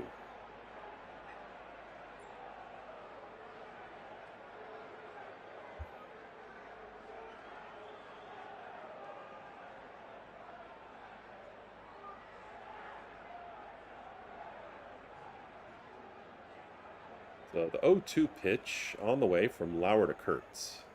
Wind up the delivery, and it's hit to left field. And Teoscar Hernandez running to his right and makes the catch and sinks into hell or something like that. But 1 away.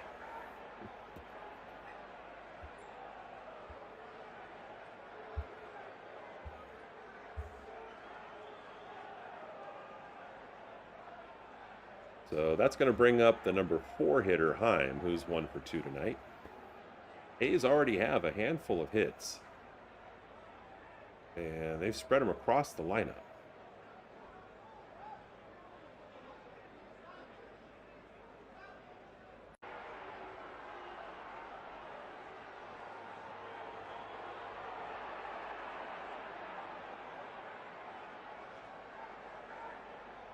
Two-0 count early.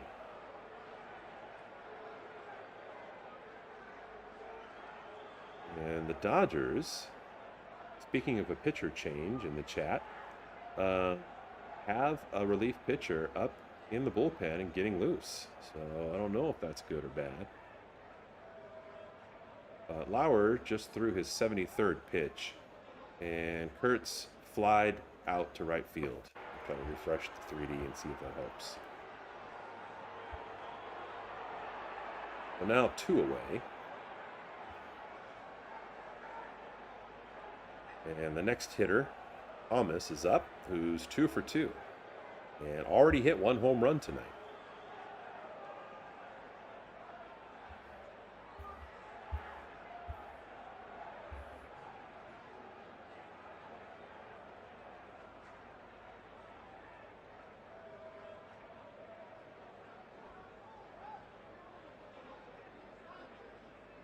So Heim up to bat now.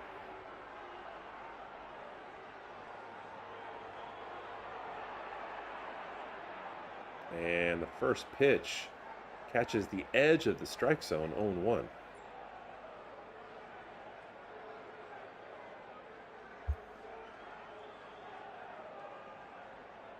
Next pitch on the way. Swung on, hit deep to left center. But not quite deep enough. Andy Pajes gets under that and makes quick work of it. And 3 away just like that. Looks like the Dodgers might be having a pitching change next inning. But at the end of 5, it's the Dodgers 5 and the A's 3.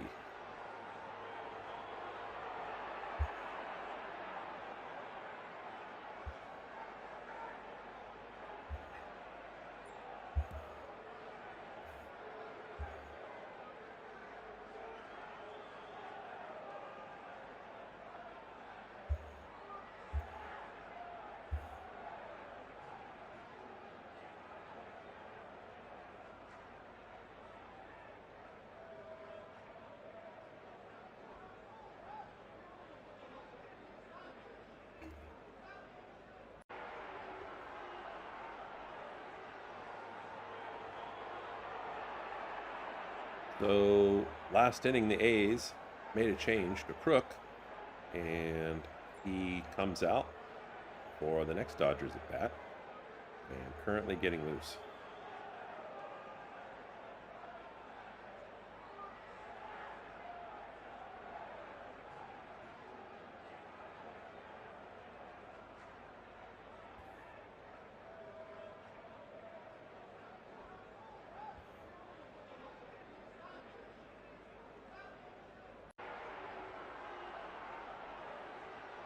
So we go to the top of the 6th, and Crook's going to start by facing Rojas, who got the start tonight, and I really like that. And he's 1 for 2, batting .271 in the season, and he's just been kind of a pinch hitter, pinch player, if you will, on defense. And when it comes to just professionalism, he has just done whatever it is that the manager wants him to do. Huge pinch hit for the World Series at a crucial situation last year. And the early count to Rojas is 2-0.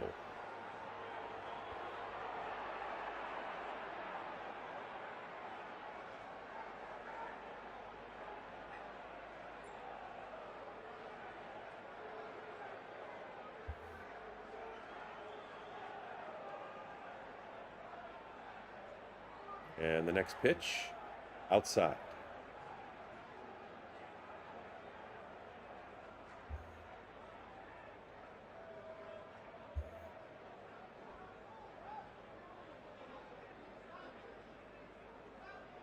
And Miguel Rojas looks at the next pitch, 2-1.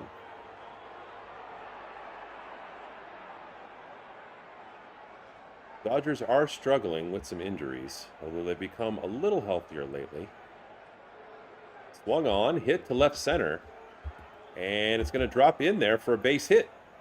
So now Miguel Rojas already with his second hit of the evening, 2 for 3.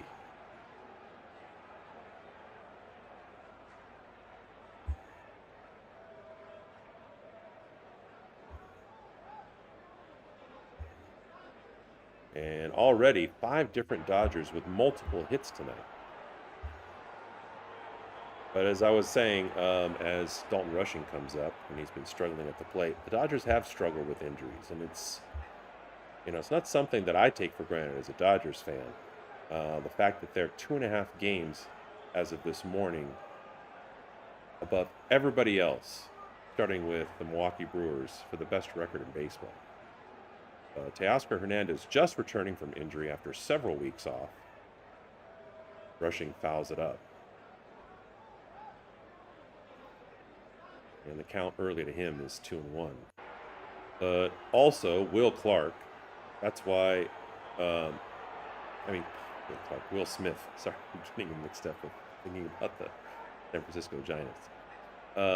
Will Smith being out as a catcher, giving the opportunity to Rushing to play, and sometimes third-string catcher, Bucky Robinson. But, I mean, his leadership behind the plate and timely hitting at the plate is not something the Dodgers have had. Hernandez has been out for a long time. Rushing looks at a ball outside.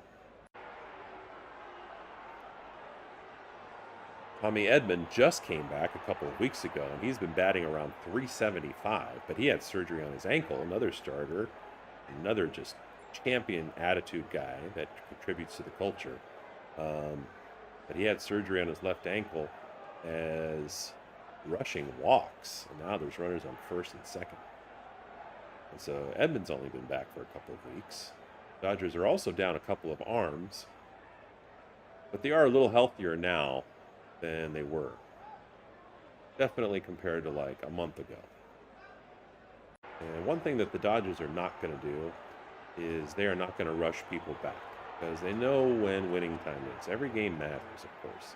But when they get closer to the end of the regular season and then into the playoffs, that's when they need everybody healthy and everybody clicking at the right time. So nobody out and runners on first and second. Speaking of clicking, somebody who has not clicked at the plate tonight is Shohei Ohtani. He's 0 for 3.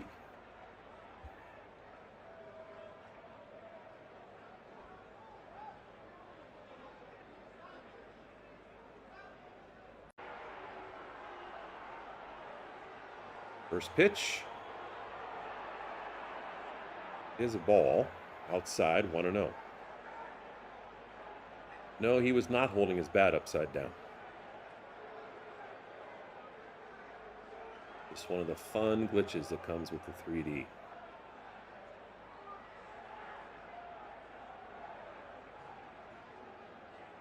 Maybe it's because he's so tall. Wow, looks silly on that. That just not Shohei. Swung on and missed.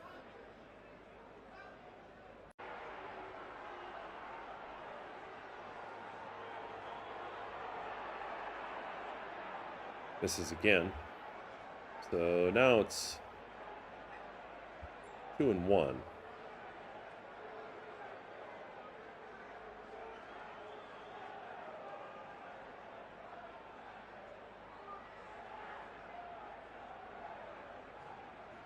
And the next pitch does not look good again. 0 for 3. Has his hands up with a little bit of disbelief, trying to gather himself. But like he does, sometimes he pulls his head and his whole body so hard that he moves his body outside of the range to be able to hit a home run or get a base hit. Swung on, hit deep, right on cue. It's really traveling, and this is well gone over the right field fence for a 3-run home run from Shohei Ohtani.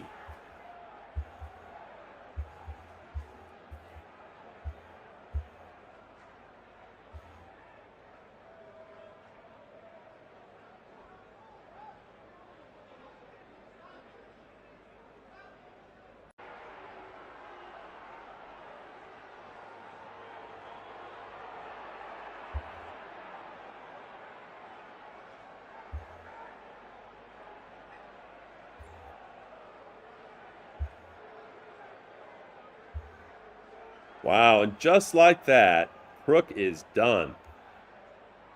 His relief assignment did not last.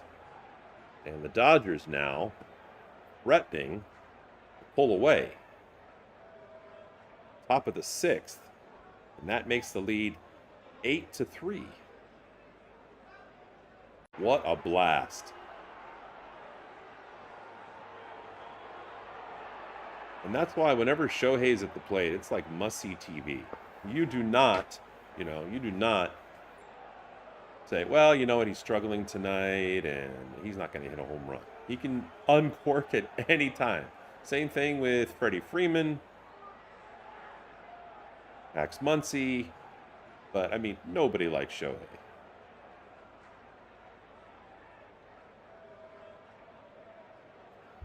So the A's about to make another pitching change, and we'll give you some information on him in a moment. What a blast from Shohei.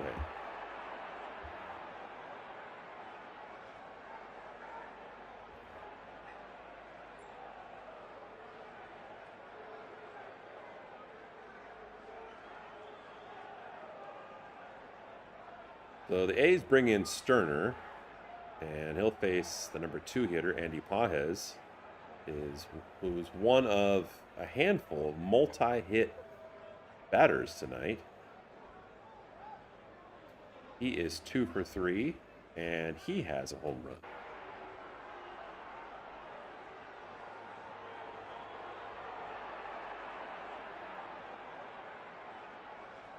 And there's still no outs.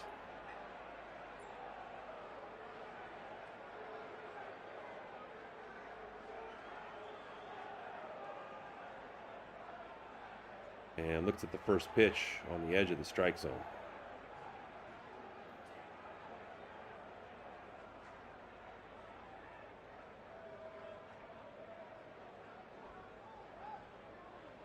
And the next pitch misses for a ball.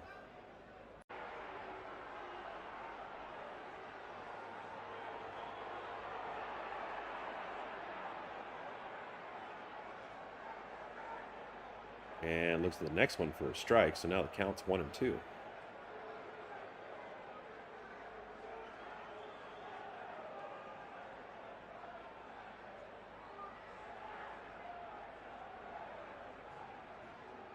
And Pages swings and misses.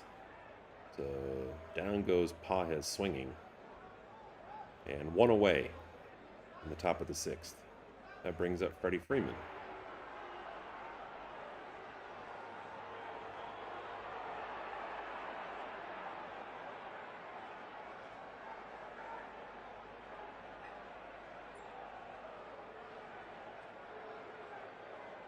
And Freeman looks at the first pitch.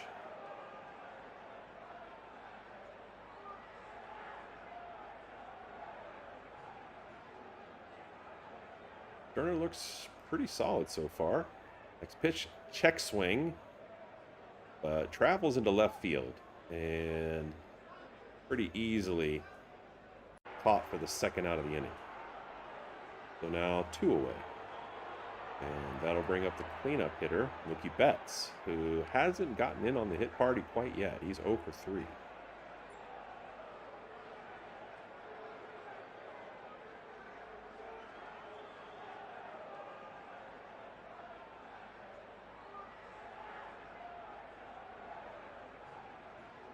Betts looks at the first pitch.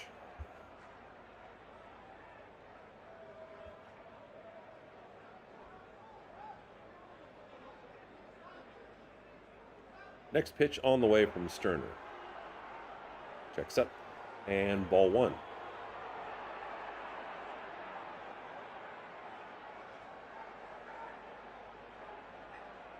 Oscar Hernandez on deck. Who's had a great return tonight. And Mookie finally gets his first hit. So now he's 1 for 4. And that also makes it every Dodger starter has a hit so far tonight. Mookie was the last holdout. So Teo comes up 2 for 3. And adding to his average from earlier in the season before he was injured. And batting at this point, .283.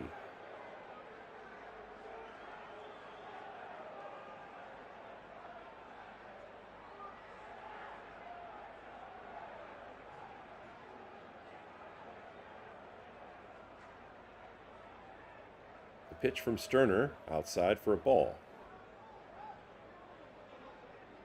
Count is 1-1. Mookie Betts, not much of a lead.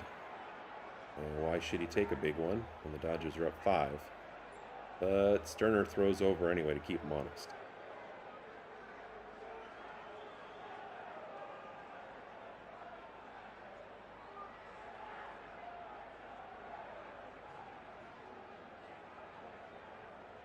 Pitch to Hernandez. Swung on and missed.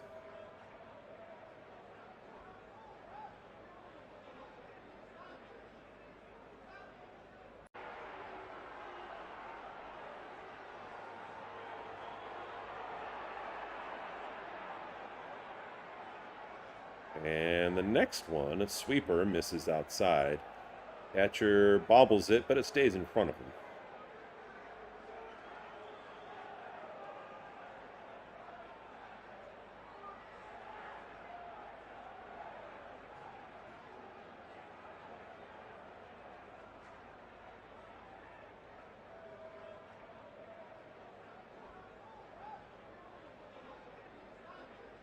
And the pitch misses, and that'll bring the count to 3-2.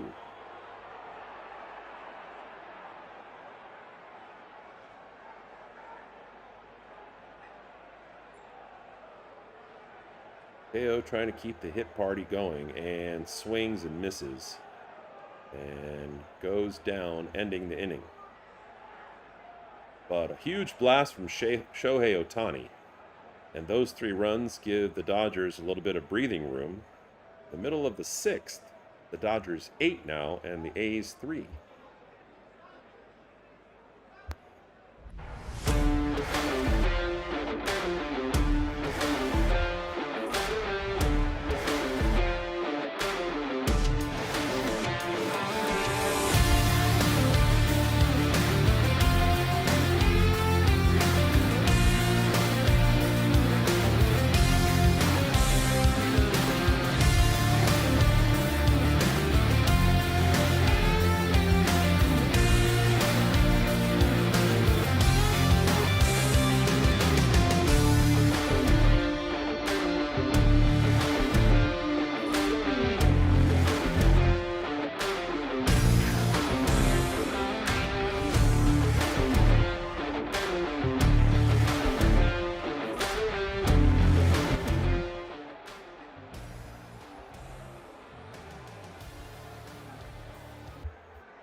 So Eric Lauer, after struggling early on, especially in the 2nd and the 3rd innings, throwing 23 and 24 pitches, still on the mound. Got somebody up in the bullpen last inning. They haven't brought him in. Last 2 innings were only 8 pitches. And maybe the thinking from Dave Roberts is, let him continue to stay in this groove and have a positive feeling coming off the mound. He'll face Butler, the 6-hitter, who's 0 for 2 tonight, and batting a measly .202.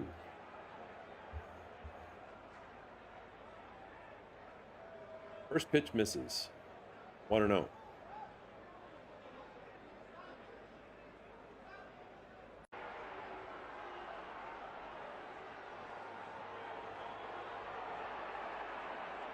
Next one, swung on and fly to center field, and Andy Pages makes the catch without much trouble. So 1 away, bottom of the 6th. That'll bring up the 7-hitter, Max Muncy, playing third base, who is 1 for 1 tonight.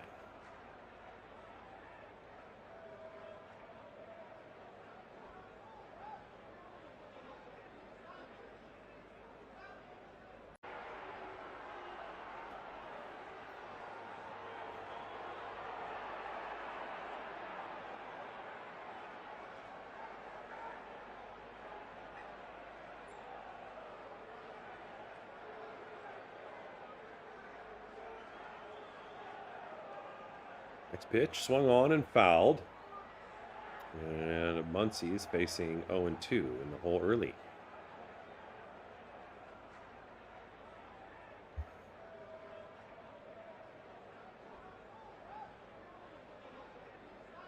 So 1 away.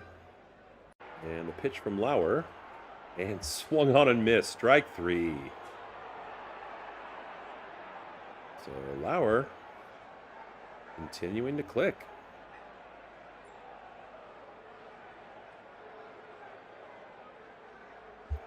And that'll bring up the 8-hitter, Williams, who's 1 for 2. Batting .290 on the season at this point.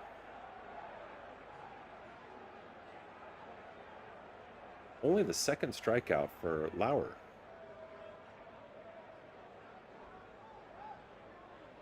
And right now, with the A's scoring 3, Lauer currently below his ERA on the season.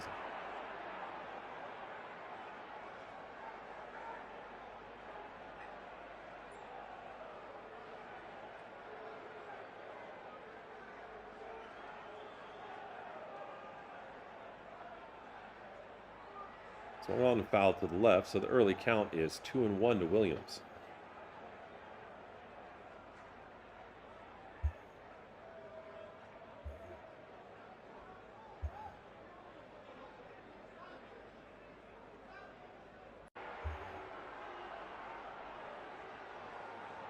And the next one misses.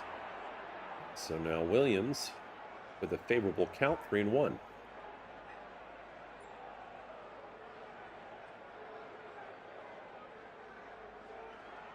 Two outs, the pitch on the way. Swung on and hit to left field over the jumping Max Muncy. And so a base hit for Williams.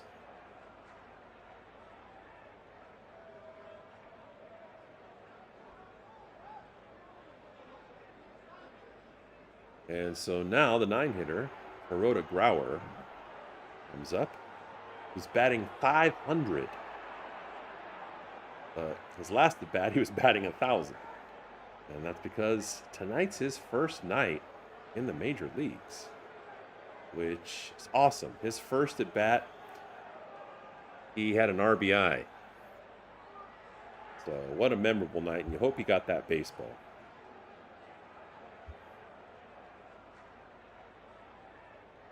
And got an opportunity to move a runner here with 2 outs. Early strike, though. And swung on and hit in the hole between shortstop and second base to center field. And so now another hit for him. The night becoming even more memorable by the at-bat.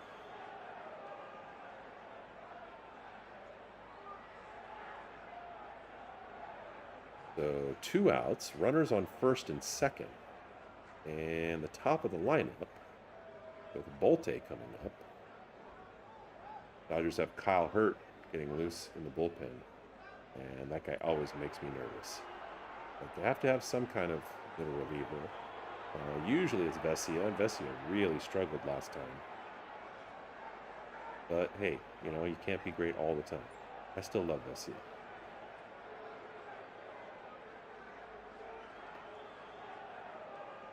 So the A's trying to put a dent in the lead here. Bottom of the 6th with 2 outs. Runners on first and second. And swung on and missed. So the early count to him is 0-2. You can see the Dodger infield with a right-handed hitter, as they often do, shifted to the left. Mookie over here at shortstop's playing pretty normal, but the second baseman playing pretty darn close to second base, Miguel Rojas.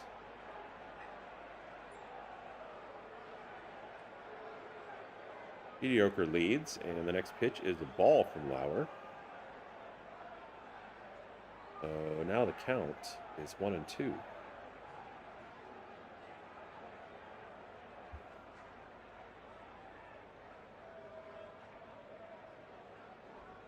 And the next pitch misses 2. So now the count 2-2 with 2 on and 2 out.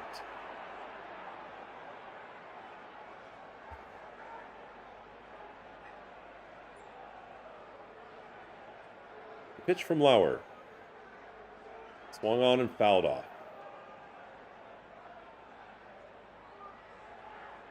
See the runners going on 2 strikes and 2 out. That's what we're taught from the time we're in Little League. I'll do the same thing here. Volte's 0 for 3 tonight, but he is batting .292 on the season. And fouls the next one off as well.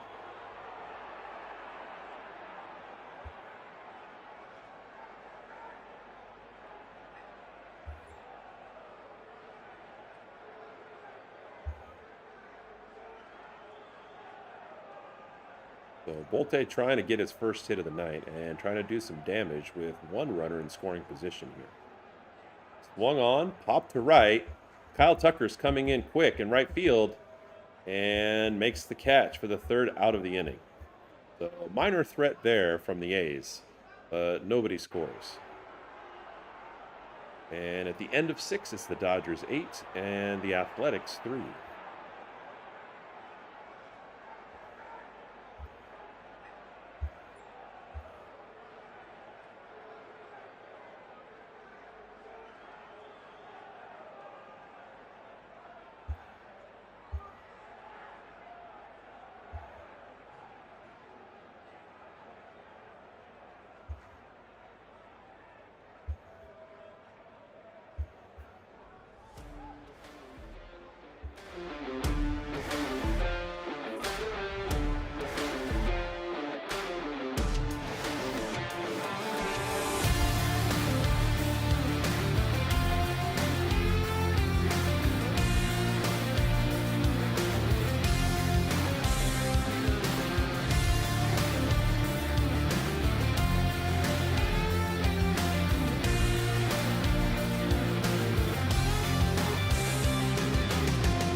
That's cool. Like the A's have 2 catchers.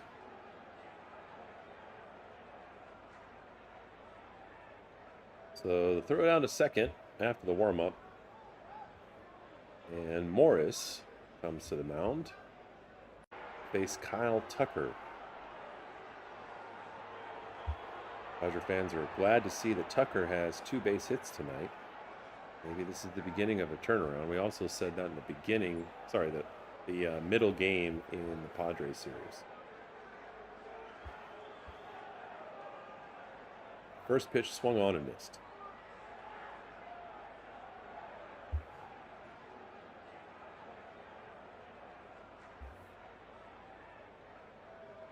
Oh, 0-1. And the pitch from Morris. Driven deep to center field. Bolte on his horse and makes a nice catch at the warning track. First out of the inning.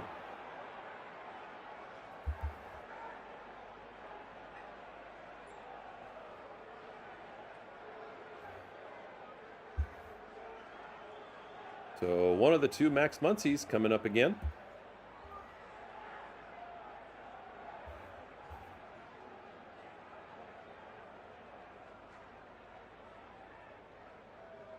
And the first pitch misses way outside for ball 1. 1-0.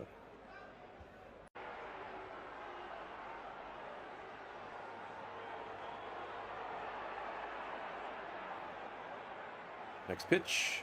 Swung on and flied high. Left center field and caught easily for the second out of the inning.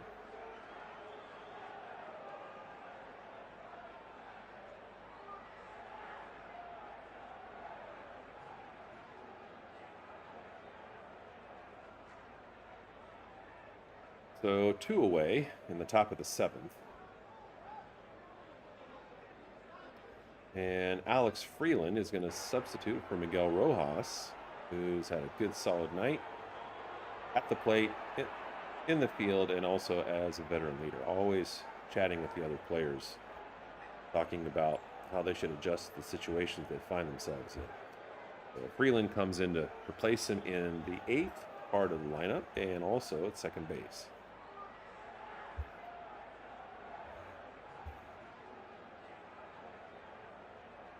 Looks at first pitch for a strike.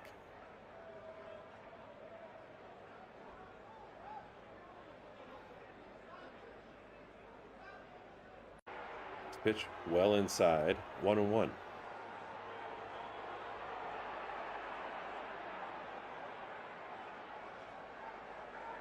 Freeland swings and misses badly for strike 2.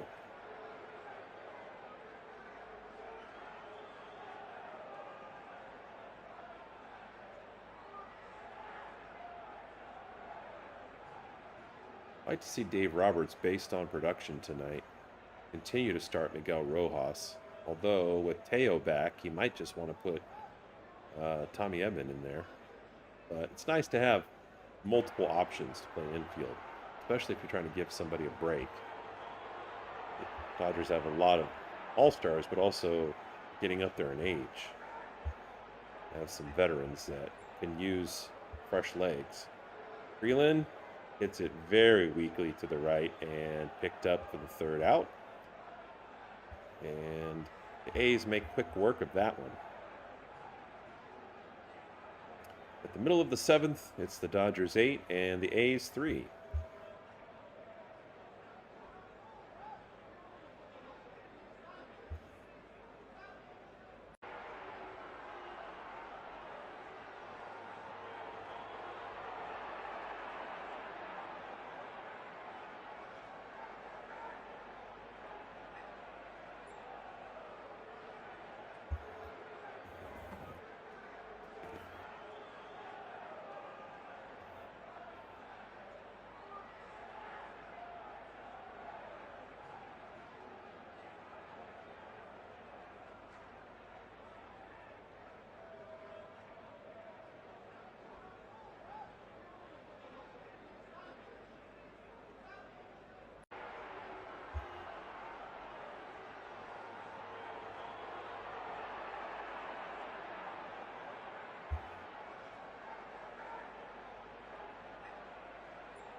So the Dodgers are up 8-3 in the series opener to the A's, and they bring in Kyle Hurt, who's been off and on, mediocre at best as a middle reliever.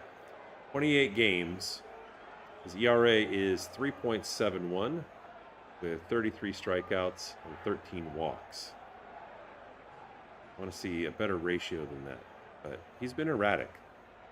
And with crucial situations is where he struggles. So, a lot of times it's just kind of how you're wired.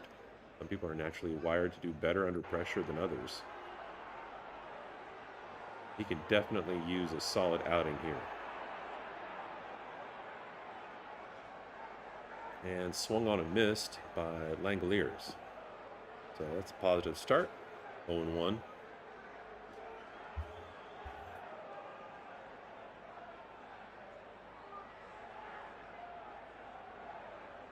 Next pitch misses, and the count runs to 1-1.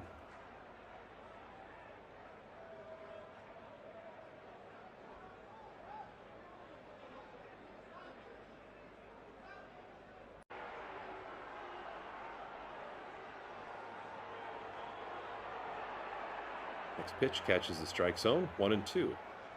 Langoliers 0 for 3 tonight.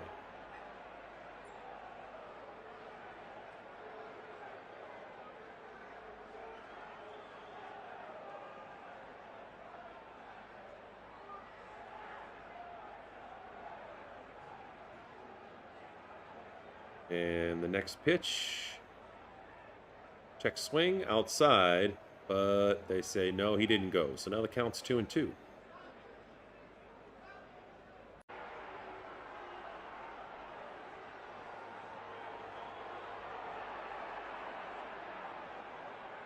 And the next pitch swung on and missed for strike 3.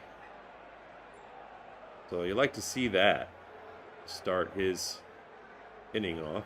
Kurt, that is. And now he's going to face Kurtz, number 3 hitter, who's 1 for 3 tonight. Kurtz hits at 280 clip and has 19 home runs on the season.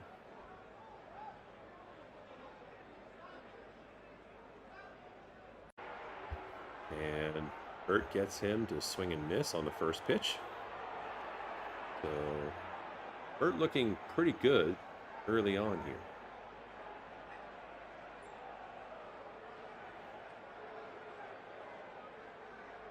And next one misses for a ball.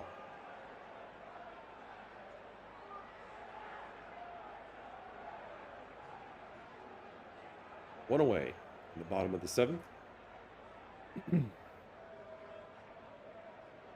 And the next one is also a ball. And catcher rushing, had to get by him, but nobody on base.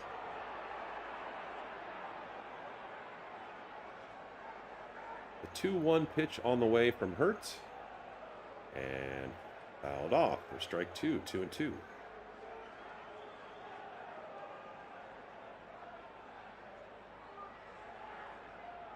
Hurt wears number 63.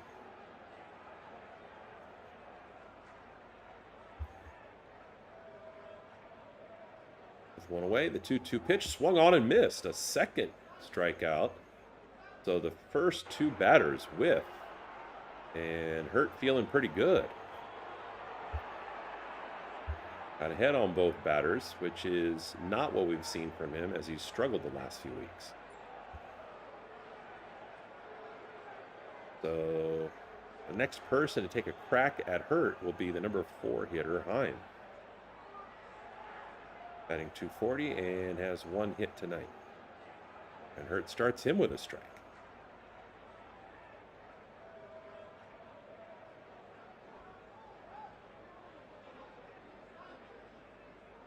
Two away. And the second pitch, also a strike. Catches the edge of the strike zone. Hurt on an early roll. And Heim in an early hole. 0-2. Next one misses for a ball. 1-2.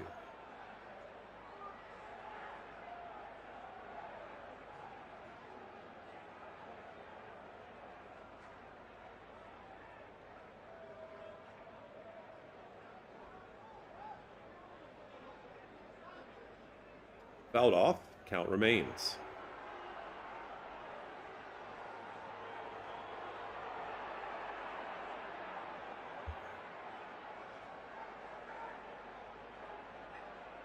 So far, so good from Kyle Hurt. And the 1-2 pitch on the way. Swung on, missed.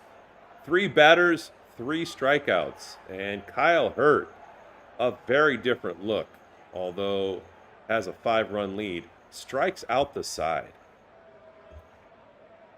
Love to see it if you're a Dodgers fan nonetheless. So at the end of 7, the Dodgers 8 and the Athletics 3. A's down to their final 6 outs.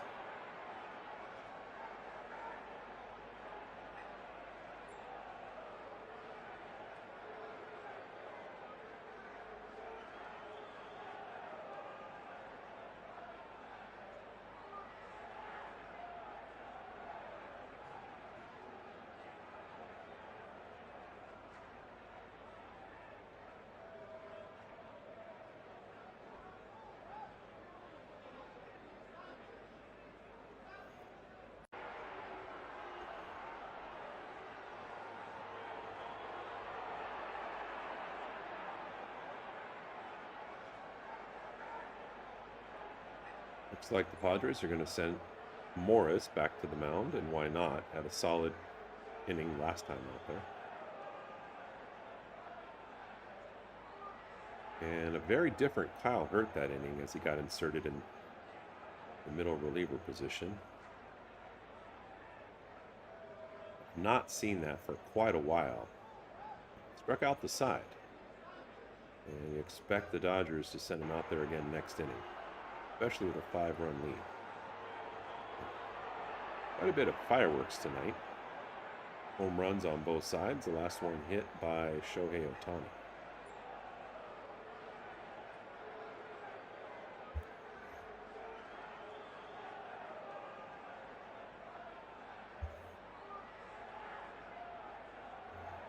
So, Dalton Rushing, the catcher, batting in the ninth position, coming up with one hit tonight, but I would not say he looks particularly solid at the plate.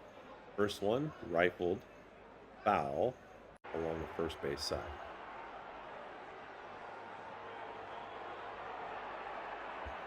The hit he got, I'm not going to say he's lucky, because luck is when hard work meets opportunity. And he made decent contact on a ball that was outside the strike zone.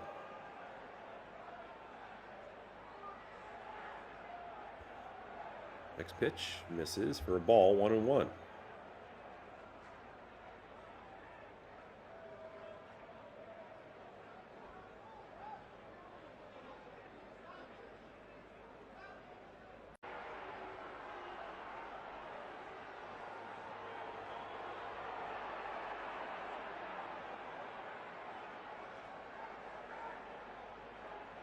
And Rushing, it's a hit. So now 2 hits on the night, and that'll bring up Shohei Ohtani, who's 1 for 4, but that one really gave the Dodgers some breathing room and pushed the lead up to 8. Well, not the lead, but the run total to 8, lead of 5.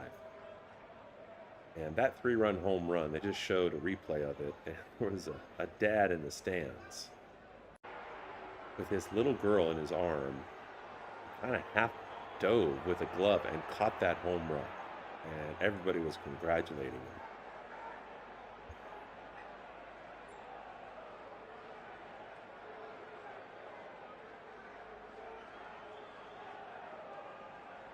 For some reason, not showing Rushing. Well, Rushing's got a sizable lead now, assuming the 3D is correct.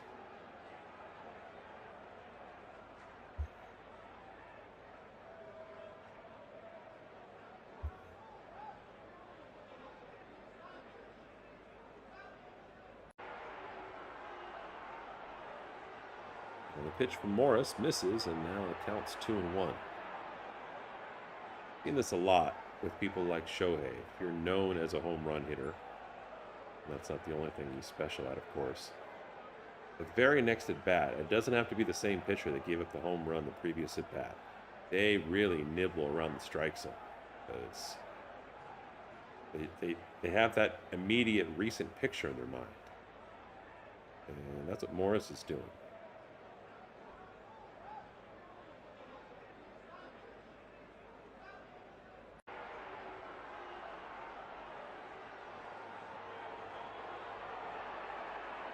The pitch from Morris to Ohtani. Oh, steps off the rubber. Check out Dalton Rushing.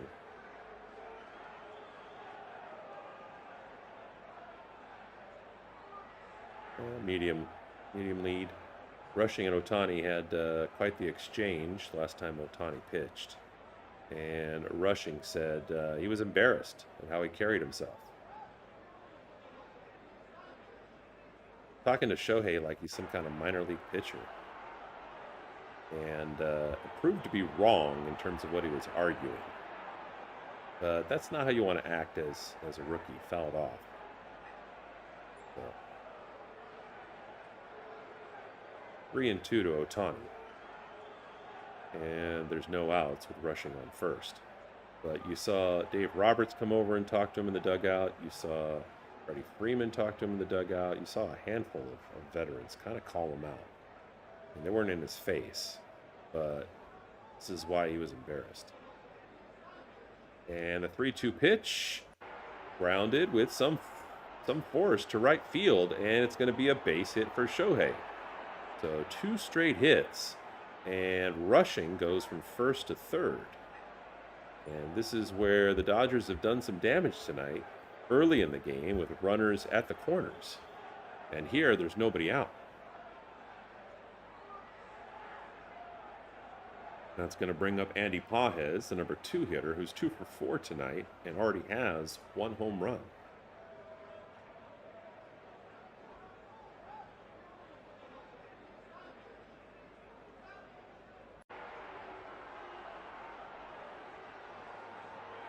Thanks for joining us tonight at LA Press Box.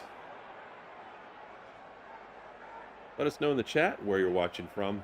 or where you're listening from, and who you're rooting for.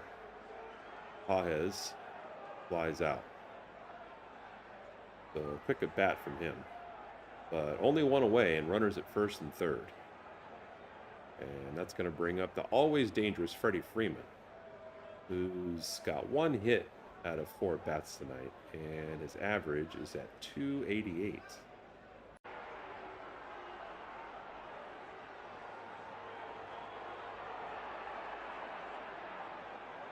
And looks at the first pitch inside for a ball.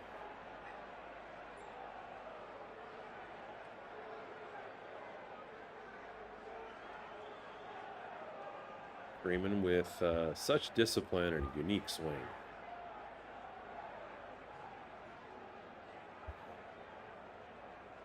And goes with it and pushes it through the hole to left field for the next Dodger run.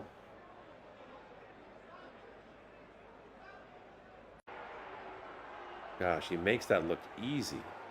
And he can turn on a pitch and pull it well over the fence to right field for a home run.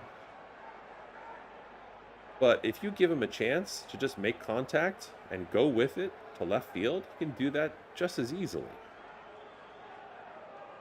So now the Dodgers, with only 1 out, get another run, and the lead is 6.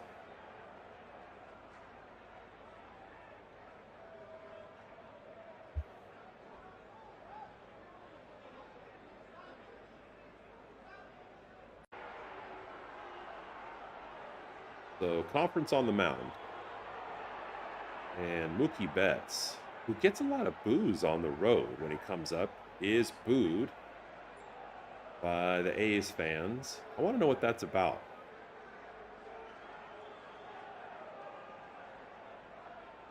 There has to be something that happened earlier in his career when I took a break from watching baseball that causes people to not like him. But Mookie's got an opportunity here. He's got 1 hit on the night, and he's got runners on first and second with 1 out.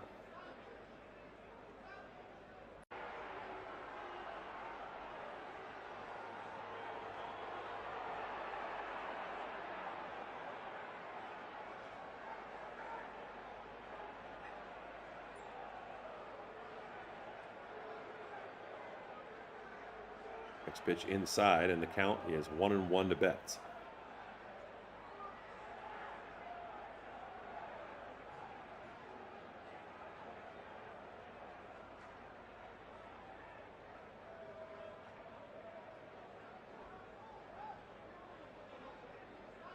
So the pitch to Mookie, and grounds it to shortstop. A sliding stop, shovels it to the second baseman for 1, and not able to get Mookie at first for 2.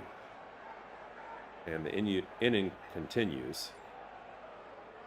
But that's one of the things, too, that is good about the Dodgers. They have so many people in the lineup that can run well. And even though Mookie is a veteran, you can see his range just by watching him play shortstop.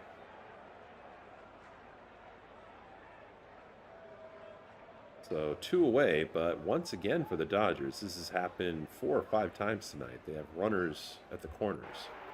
And it brings up Teoscar Hernandez. Teo's 2 for 4. And has edged up his average slightly tonight after a return from rehab on that hamstring. Now he's batting .281.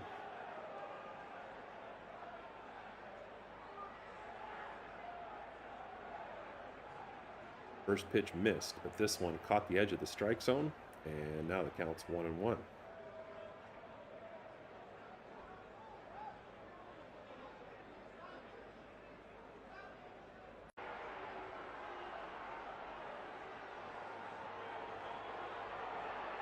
Next pitch, swung on a miss for strike 2, so now the count's 1-2, with 2 away and runners at first and third.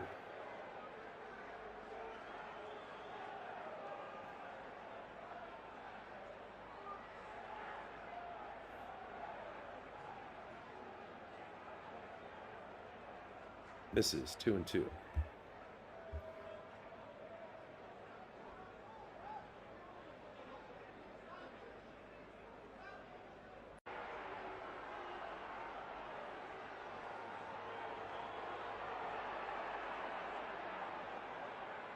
And the pitch fouled off to the right side.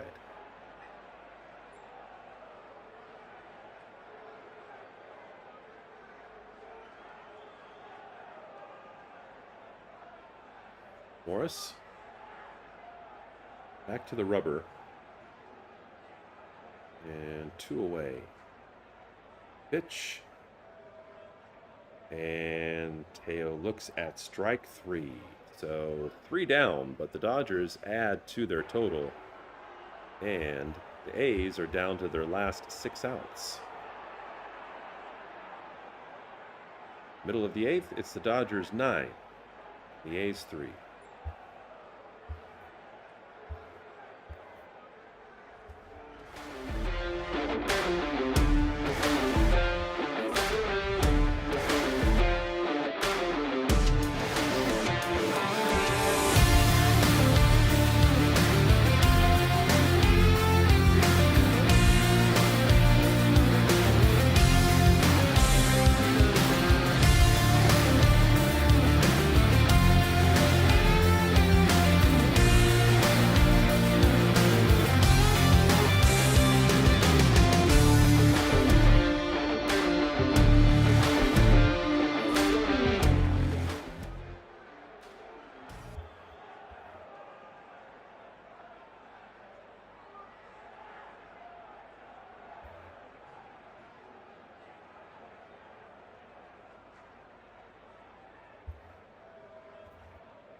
So now we go to the bottom of the 8th.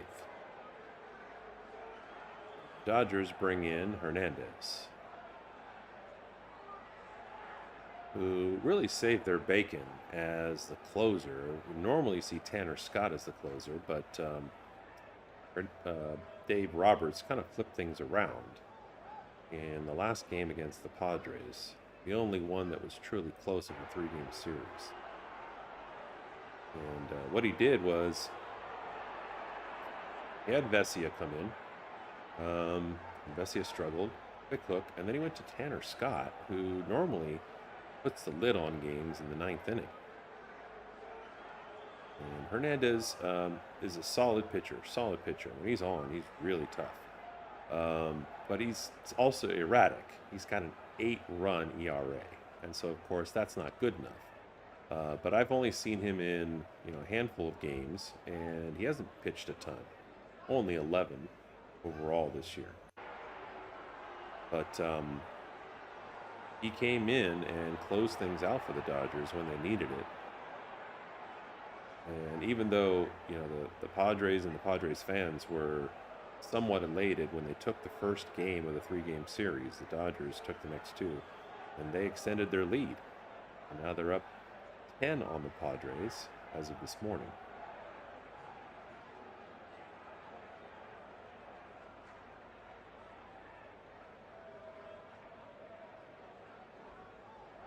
So the number 5 hitter, Cortez, is up.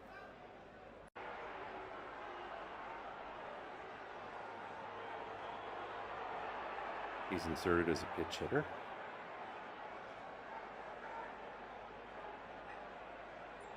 And the early count to him is 2-2.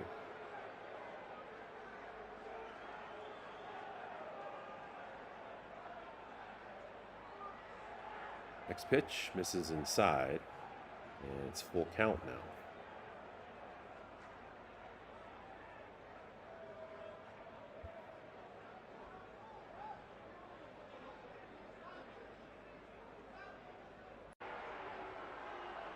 And swung on, grounded to second base. And Alex Freeland makes quick work of it.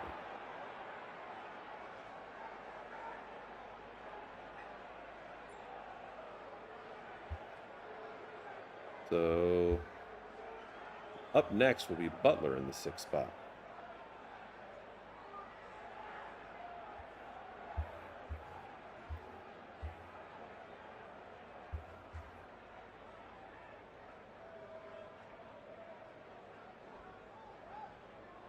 And looks at the first pitch as a ball.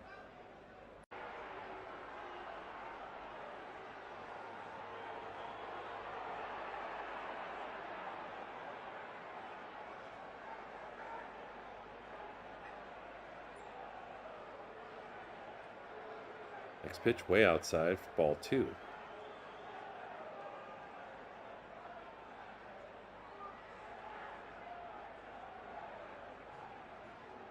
One away in the bottom of the 8th. Next pitch on the way, and way inside, and bounces before it gets to rushing. Now the count's 3-0. This is the wild that you don't like to see with Hernandez. It looks like fog, or some semblance of it, is starting to roll in. And the next pitch misses as well. 4 straight balls and walks Butler.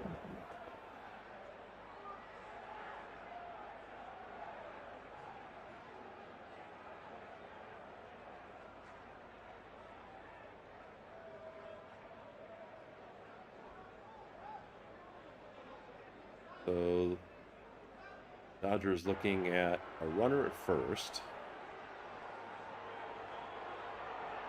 And 1 out.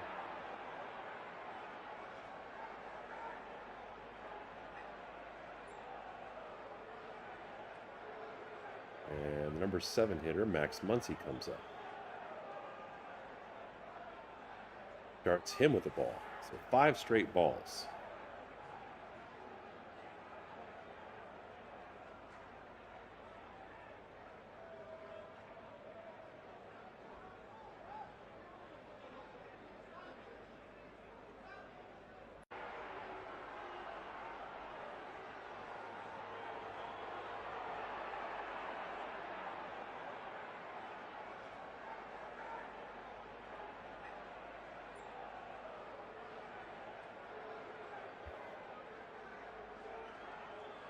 And the pitch, Muncy hits it back at Hernandez, takes a glancing shot. Hernandez goes to get it, dives and shovels it to Freddie Freeman, who barely is able to stand on the base and get off of it for the head-first slide that was unsuccessful.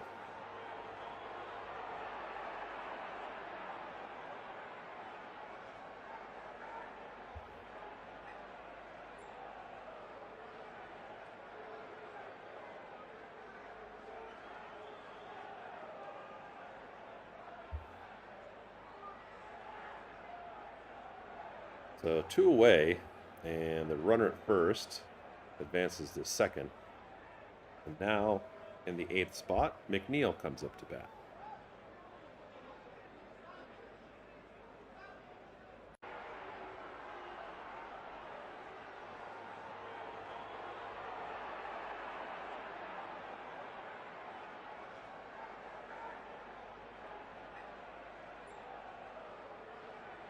Hernandez starts him with the ball, not even close.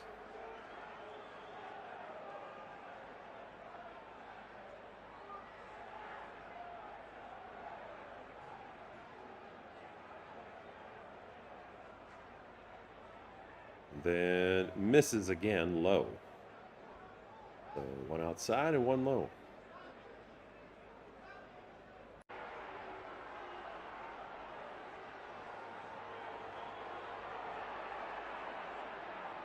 Pitch to McNeil.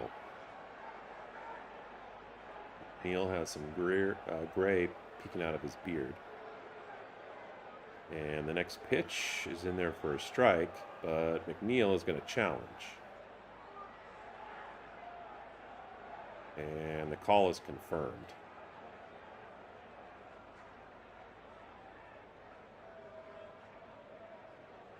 So Hernandez looking a little wild this inning. No damage yet, although there's a runner in scoring position. McNeil swings, and it's a fly, and easily made for the third out of the inning in right field. And so now the A's are down to their last 3 outs. And at the end of 8, it's the Dodgers 9 and the A's 3.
So Morris still on the mound,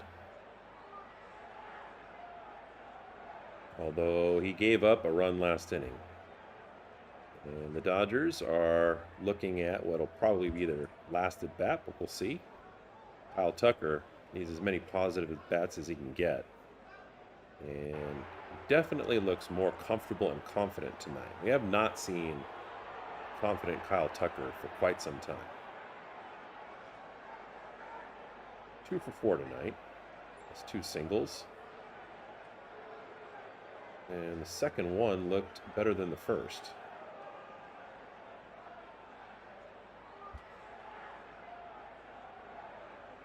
Starts Kyle Tucker with the ball. And Morris now is up to his 33rd pitch.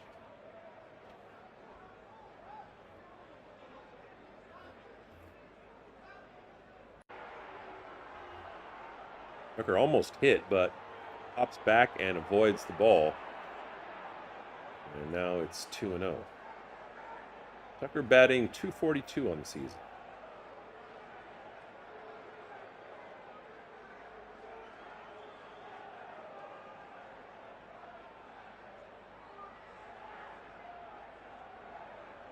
Pitch fouled, and that will bring the count to 2-1.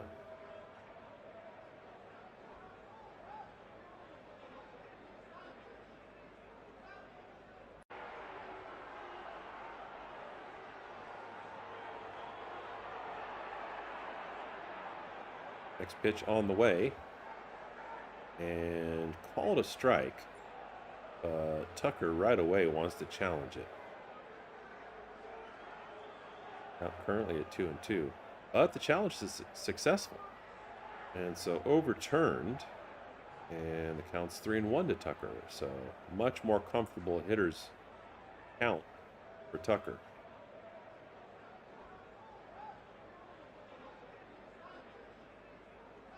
Next pitch on the way from Morris, and swung on and missed, rather fouled, and so now the count's full.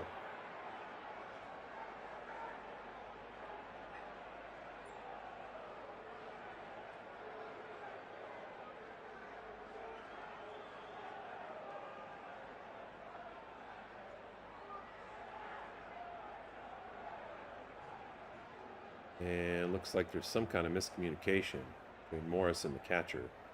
The catcher wants to get that cleared up before they continue against Tucker.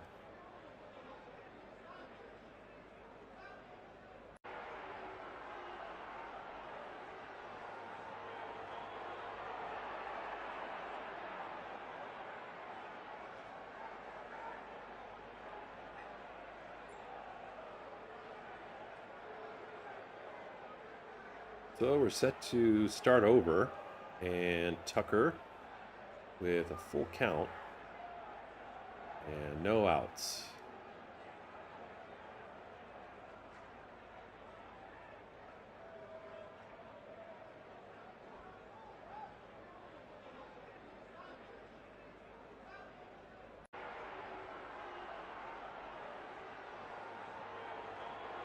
And fouled off, so the count remains full.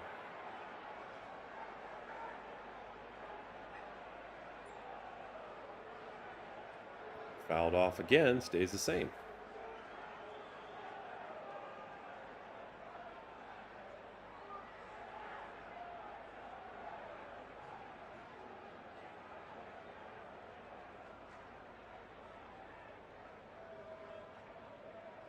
And Tucker does a nice job battling Morris until he throws a ball. And so after the walk, the Dodgers have a runner at first and nobody out. And here comes Max Muncy.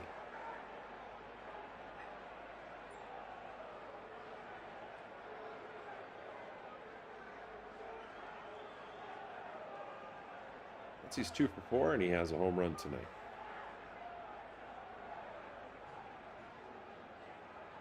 And the first pitch is in there for a strike, 0-1.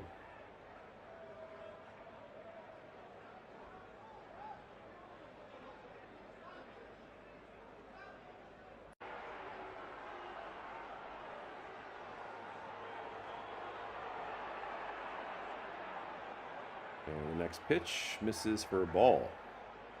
As the Sacramento crowd starts a chant, "Let's go Dodgers." In fact, when the Dodgers have done well tonight compared to the A's, I think the cheers have been louder for the Dodgers than the A's. That's got to be tough. Because even though you're playing at home in a temporary stadium, you're playing at home.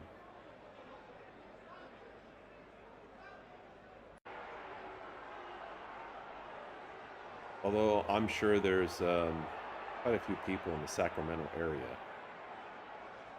that are from LA or that have been Dodger fans for quite a while. It's easy to be on the bandwagon now as Max Muncy flies for the first out of the inning. And now Alex Freeland, who's subbed in for Miguel Rojas at second base, is coming up for his second at bat.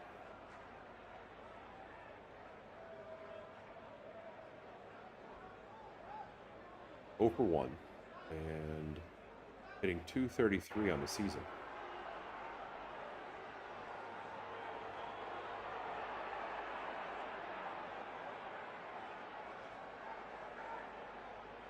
And first pitch, boy, he check swings and the ball is a strike either way. He's not looked very good since I've seen him at the plate. I'm talking like this season.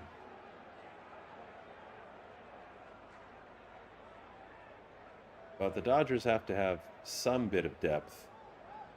Although, what do I say when they have so many good hitters throughout the lineup? You know, we're looking for there to be no weaknesses because we're spoiled as Dodgers fans. But we'll see what happens in the next few games because Dave Roberts made the switch tonight and let Rojas start over the young Freeland. They took advantage of it.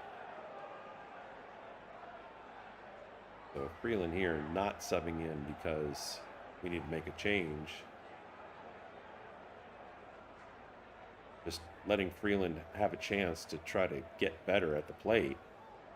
And of course, saving the legs of a veteran in Miguel Rojas.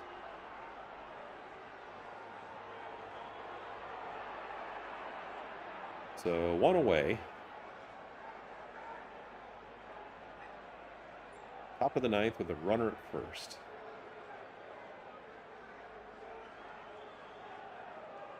And check swing strikeout. Yikes. That looked really bad. My gosh, he's completely baffled. And he looks like he just doesn't trust his own judgment at this point. because there's a couple that were strikes that he didn't swing at. At least he didn't fully swing at. And he just looks silly. So now there's 2 away with a runner at first. Dodgers with a 6-run lead. And Dalton rushing at the plate. Rushing has 2 hits tonight. And fouls it off.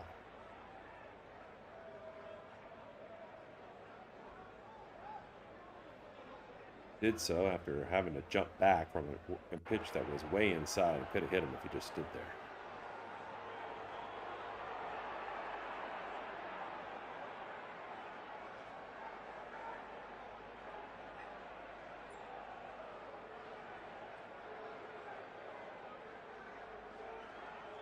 Next pitch also misses inside, so now the count is 2-1.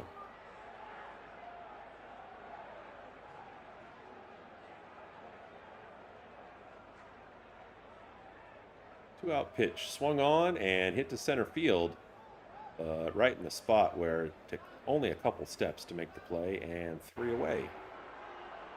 And the Athletics are down to their final 3 outs, going to the bottom of the 9th.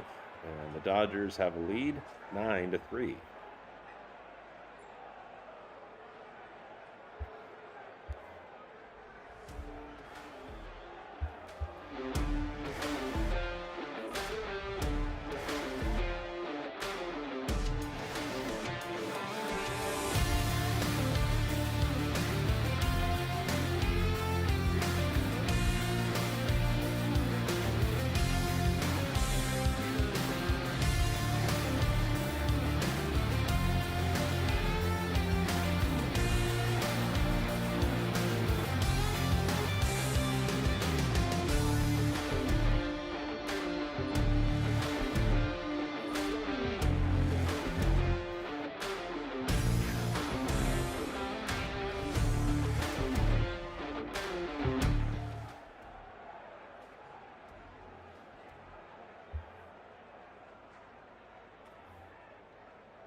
So the world champion Dodgers let Hernandez go out there again.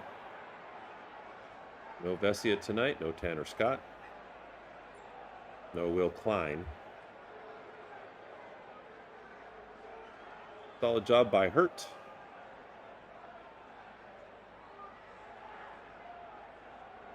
And Hernandez will see if he can put the nail in the coffin on this one.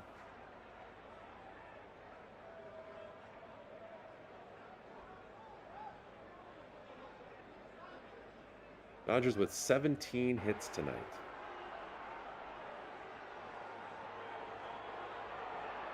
So this will be the 3rd series in a row where the Dodgers had a little bit of an explosion, or at the very least, a hit parade. And that'll bring up the very bottom of the lineup to start this 3-out quest. 9-hitter, Kuroda Grauer.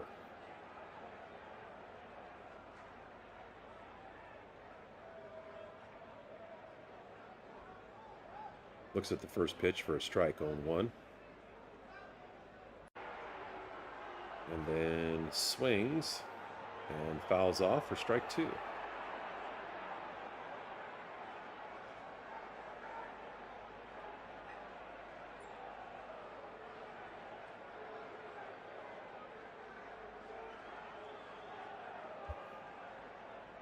Next pitch misses. Ball 1, 1-2.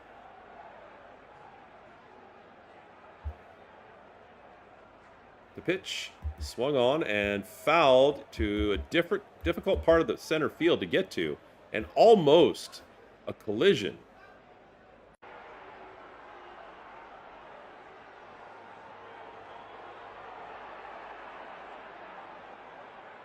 Pages and Freeland almost ran into each other, so lack of communication there. And meanwhile, when the ball drops between both of them, Grauer is able to get to second base, and he's called safe. And they're showing the replay after the throw to Mookie Betts at second base. And it looks like call's going to hold. We'll see.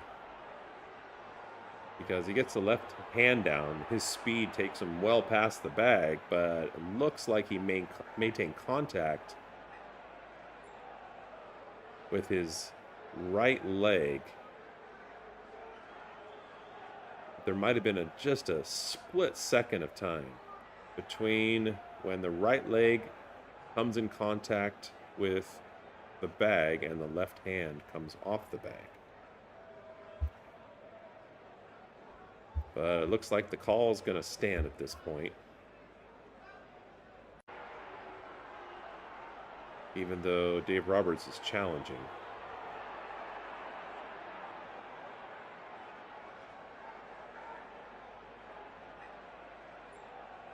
Taking a while because they have to look at multiple angles, and I can see why. It's just very difficult to find conclusive proof.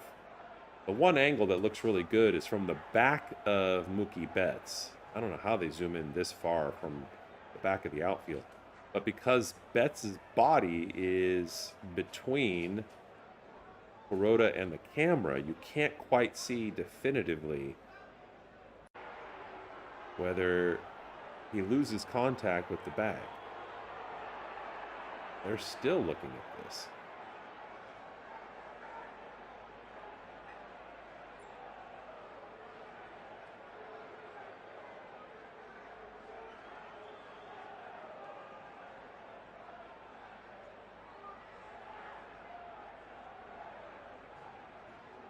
You know, if Mookie had kept the glove in contact with the runner the entire time,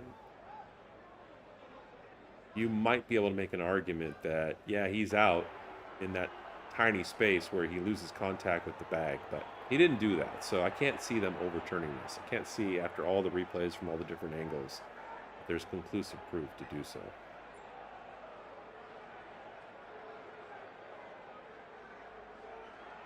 And they finally announced that the call stands.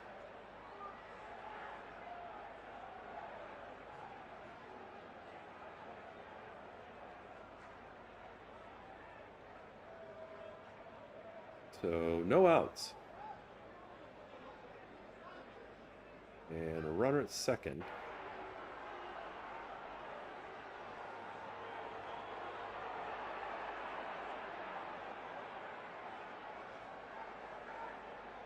That's going to bring up Bolte, who's 0 for 4 tonight.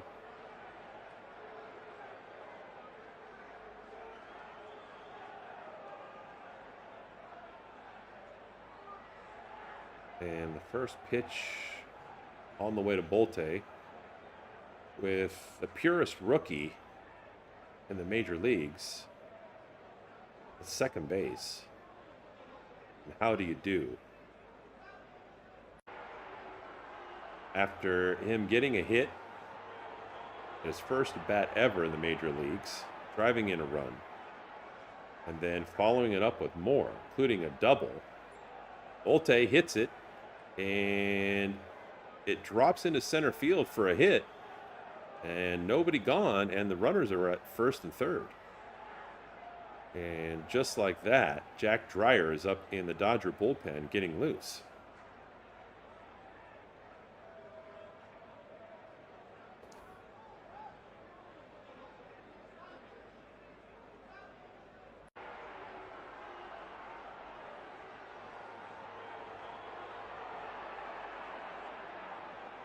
Tomorrow the Dodgers are scheduled to throw Justin Robleski, and the starter for the third game in this series, Shohei Ohtani, before the Dodgers finally head home and have a big regular season matchup, 4-game homestand against the San Diego Padres.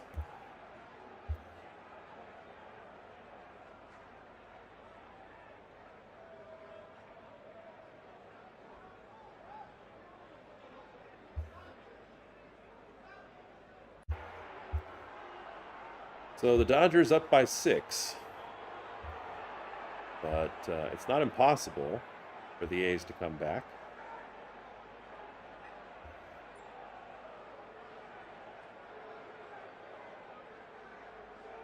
And Langolier is trying to make it happen. A's did some damage early in the night. I like their athleticism and their aggression. They're going to just keep taking hacks. They have some speed on the base paths. But Langoliers is 0 for 4.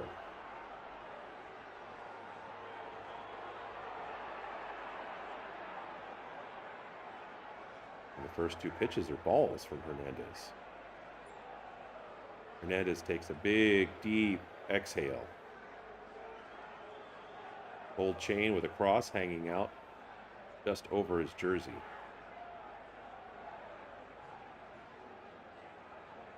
And now the count's 2-1. Looked up at the sky at the end of last inning when he was in a little bit of trouble. Was able to get out of a little bit of a jam. He's in a bigger jam now. Pitch fouled off. Strike 2, so 2-2 for Langoliers.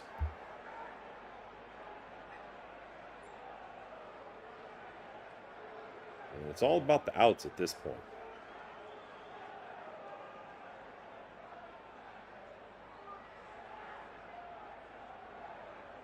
Pitch on the way and looks at it for strike 3, a punch out for Hernandez. And 1 away with 2 to go for the Dodgers to close this game out. The opener against, I know they're just the Athletics. You think of them as the Sacramento Athletics in a moment? But the Dodgers are going to make the move now before they get too deep into it. And hopefully they can keep the A's from getting some hope. But Hernandez ends on a positive note. And all things considered, he does his job.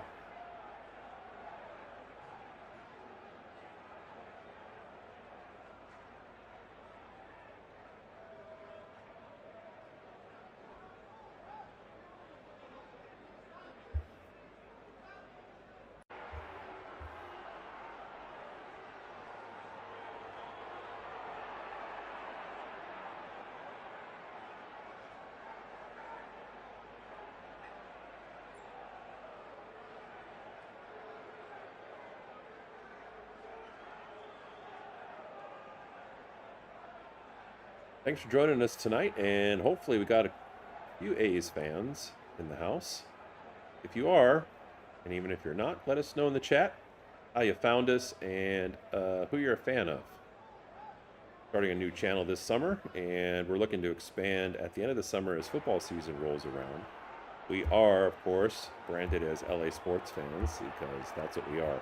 But at the same time, we want to try to help opposing fans of LA sports teams. Not just baseball, football, basketball, because we all know that it's a difficult era being able to find and then subscribe to all the different games on all the different platforms. That's one of the purposes of this channel. So if you are somebody who is regularly hit by the blackouts in your hometown when your team plays at home, or you're somebody that says, I'm either not going to pay or I'm not going to go to the trouble of being able to watch games on multiple platforms. That's what we're here for. For example, earlier in the week when the Dodgers had their series against the Padres, first game was on Apple TV, and then the next 2 games were on a different platform. So Dreyer comes in, trying to close this thing out. 1 out, runners at first and third. And the first pitch is a ball, 1-0.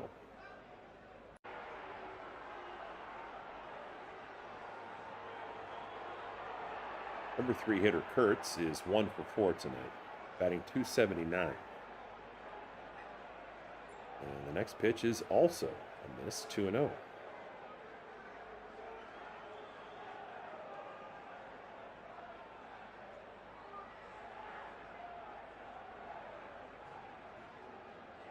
Next pitch, misses high.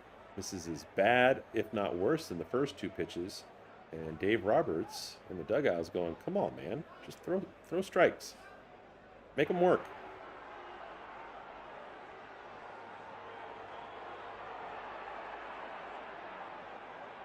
Next one is a strike, and so now the count is 3-1.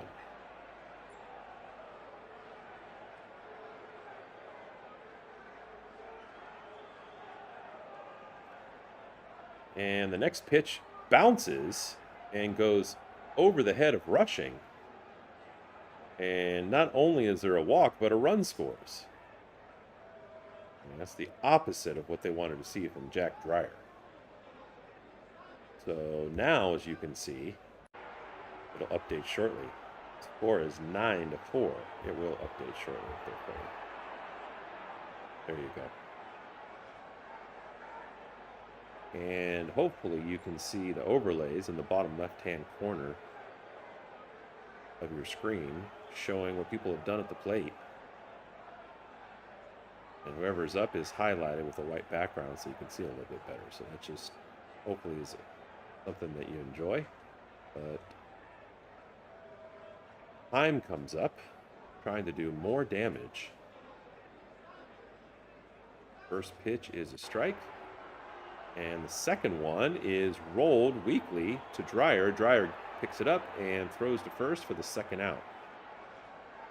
So now, with runners at second and third and a 5-run lead,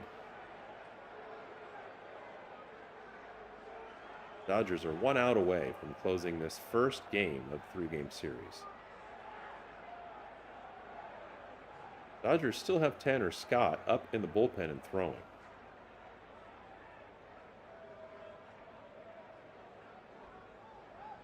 I just know this as a coach. You know, you never completely relax until the game's completely over. And so Dave Roberts, the last thing he's going to do is put his team in a situation where they can blow this. It would be kind of catastrophic based on the lead that they had. But Dreyer looks wild. And we've said this before. In some ways, if you're a great coach, you know these players better sometimes than they know themselves. And you can even see, even though it's not video, it's 3D, that Dreyer's body language is not good. The last pitch was way high.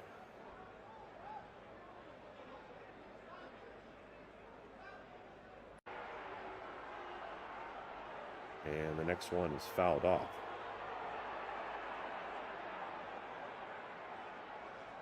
So the count is 1-2, 2 outs and 2 on. And there is a clear majority in Sacramento of Dodger fans looking for Dreyer to just close this thing out. They've definitely been louder and more vocal than the A's fans throughout the night.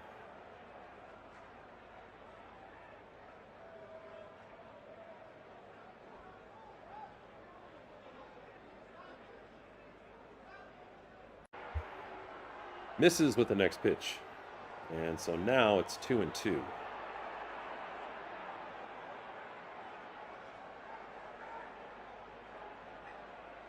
Crowd louder. And the next pitch swung on and missed, strike 3. And Dreyer does his job. So the Dodgers, with a solid, convincing win, the first of this 3-game series, looking to 2 of their best pitchers in the next 2 games, starting with not one of their best pitchers tonight. Look to be in command and would love to get a sweep before they face the Padres at home after this series. Tomorrow they have Justin Robleski, and the game after, they're going to have Shohei Ohtani. But we really appreciate everybody joining tonight. Don't be a stranger. Come on and see us again. But that's all that we're going to have for tonight from LA Press Box. Thanks for joining us, and have a great evening.